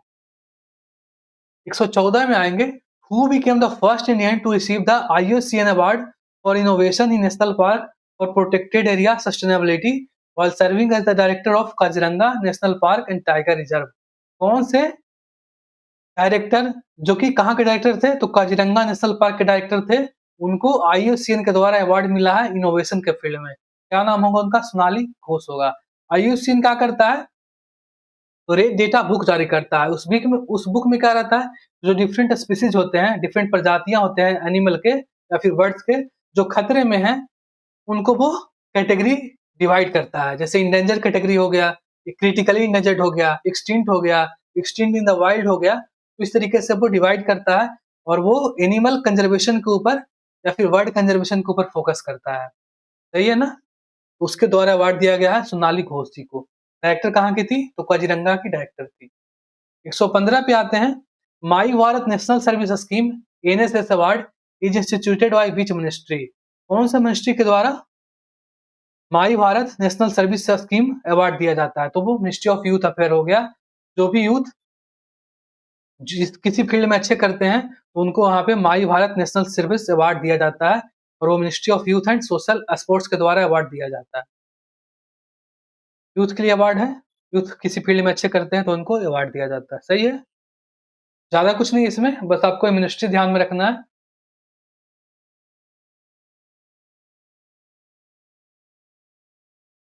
तो आपको लग रहा हो कि सर इस तरीके से पढ़ने से फायदा क्या है?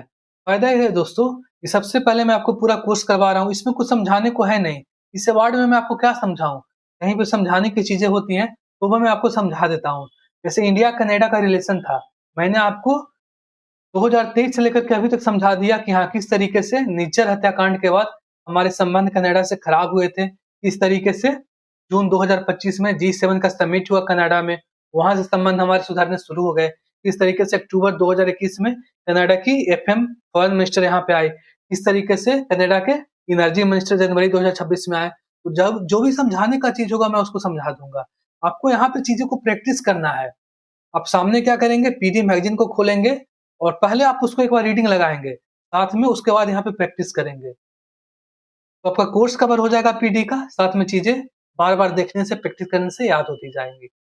116 पे आते हैं, India was conferred with the prestigious ISS award for the outstanding achievement in social security. अभी मैंने आपको बताया कि वर्ल्ड सोशल सिक्योरिटी फोरम कहाँ पे हुआ था? मलेशिया कोलमपुर में हुआ था। एक क्वेश्चन शायद रिपीट कर गया है, बट रिपीट नहीं किया गया, मिनिस्ट्री के ऊपर है। वहां पे पूछा गया था कि किस देश को मिला है, इंडिया को मिला है। अब यहाँ पे पूछा जा रहा है कि किस मिनिस्ट्री को मिला है अवार्ड, तो वो हमारे social justice and empowerment ministry को मिला है, ठीक है। तो India was conferred with the prestigious ISSA award for outstanding achievement in social security at the world security forum held in Kuala Lumpur, Malaysia. The award was received by which union ministry. कौन से ministry ने award किया था? तो हमारे social justice and empowerment ministry के द्वारा award को रिसीव किया गया था। 117 पे आएंगे जो कि है which senior journalist from Mysore has been selected for the Krishi media award. Krishi media award 2025 किसको दिया गया है? तो एमसी प्रसन्ना कुमार को दिया गया है। कहाँ के हैं? मैसूर के यानी कि कर्नाटका के हैं। तो आपको इनके स्टेट के नाम भी ध्यान में रखना है, क्योंकि कल को ऐसा भी क्वेश्चन पूछा जा सकता है कि एमसी प्रसन्ना कुमार जिनको कृषि मीडिया अवार्ड दिया गया है वो कौन से राज्य के हैं? कहाँ के हैं? कर्नाटक के हैं। ज़्यादा कुछ भी नहीं इसमें समझने को, बिल्कुल आपको फैक्ट है, याद रखना है। और फैक्ट को आप जितनी बार प्रैक्टिस करेंगे वो याद होगी, जितनी बार आप वीडियो को देखेंगे वो याद हो जाएगी। Which UK Prime PM was honored with the Living Bridge Award for his role in strengthening India-UK relation to the India-UK Free Trade Agreement (FTA)। अभी मैंने आपको बताया कि इंडिया ने यूके के साथ में क्या साइन किया है? तो सेटा साइन किया है। एफटीए नहीं, अब उसका नाम बदल गया है। नाम क्या रखा गया है? सेटा, कॉम्प्रिहेंसिव इकोनॉमिक ट्रेड एग्रीमेंट। सेटा में क्या होगा? सेटा में इंडिया से जो भी एक्सपोर्ट होंगे यूके के लिए, तो 99% गुड पे वो ड्यूटी फ्री होगा, टैक्स फ्री होगा, जिससे कि इंडिया का जो एक्सपोर्ट है वो सस्ता होगा। इंडिया की जो वस्तुएं हैं उनका दाम कमेगा और यूके के बाजार में इंडियन वस्तुएं सस्ता बिकेगी। जब सस्ता बिकेगी तो डिमांड क्या होगा? ज्यादा होगा। डिमांड ज्यादा होगा तो यहाँ के जो एक्सपोर्टर है उनको फायदा होगा, यहाँ के जो कंपनी है उनको फायदा होगी, जितना उनका प्रोडक्ट बिकेगा। तो उसी के लिए लिविंग ब्रिज अवार्ड दिया गया है। जो यूके के अभी प्रेजेंट प्राइम मिनिस्टर है, उनका नाम क्या है? कियर स्टारमर। कियर स्टारमर नाम है उनका। उनको ये अवार्ड दिया गया है, लिविंग ब्रिज अवार्ड दिया गया है। इसलिए दिया गया है क्योंकि उन्होंने इंडिया के साथ, इंडिया और यूके का जो फ्री ट्रेड एग्रीमेंट है सेटा, उसको होने में, उसको एस्टेब्लिश करने में अपना रोल अदा किया है। ये जो क्वेश्चन है वो सेम टू सेम एग्जैक्टली अभी जो बिहार दरोगा का एग्जाम हुआ था उसमें पूछा गया है। आप देख सकते हैं, आपको पेपर इंटरनेट पे मिल जाएंगे, क्योंकि पेपर का फोटो लीक हो गया था, फोटो बाहर आ गया था, तो आपको अवार्ड दिखेगा। लिविंग ब्रिज अवार्ड इसको दिया गया है, तो यूके के पीएम को दिया गया है। नाम क्या है उनका? कियर स्टारमर। 119 पे आते हैं। आज हमारा टारगेट 120 तक का क्वेश्चन है, टाइम भी देख लेते हैं साथ में ही। चलिए, सही है। Which country decided to award its highest civilian honor to former US President Donald Trump for his effort towards Gaza ceasefire? किस देश ने अपना हाईएस्ट सिविलियन अवार्ड यूएस के प्रेसिडेंट ट्रंप को देने का घोषणा किया है? किस लिए देने का घोषणा किया है? क्योंकि गाजा का जो सीज फायर है उसमें उन्होंने अपना रोल निभाया है, उसमें उन्होंने मदद किया है। तो वो कौन है? यूएस का प्रेसिडेंट, सॉरी कौन वो कंट्री है? इजराइल है। इजराइल ने अपना हाईएस्ट सिविलियन अवार्ड यूएस के प्रेसिडेंट ट्रंप को देने का घोषणा किया है। किस लिए? क्योंकि गाजा सीज फायर में उन्होंने एफर्ट किया है। 120 नंबर का क्वेश्चन और आज का लास्ट क्वेश्चन है।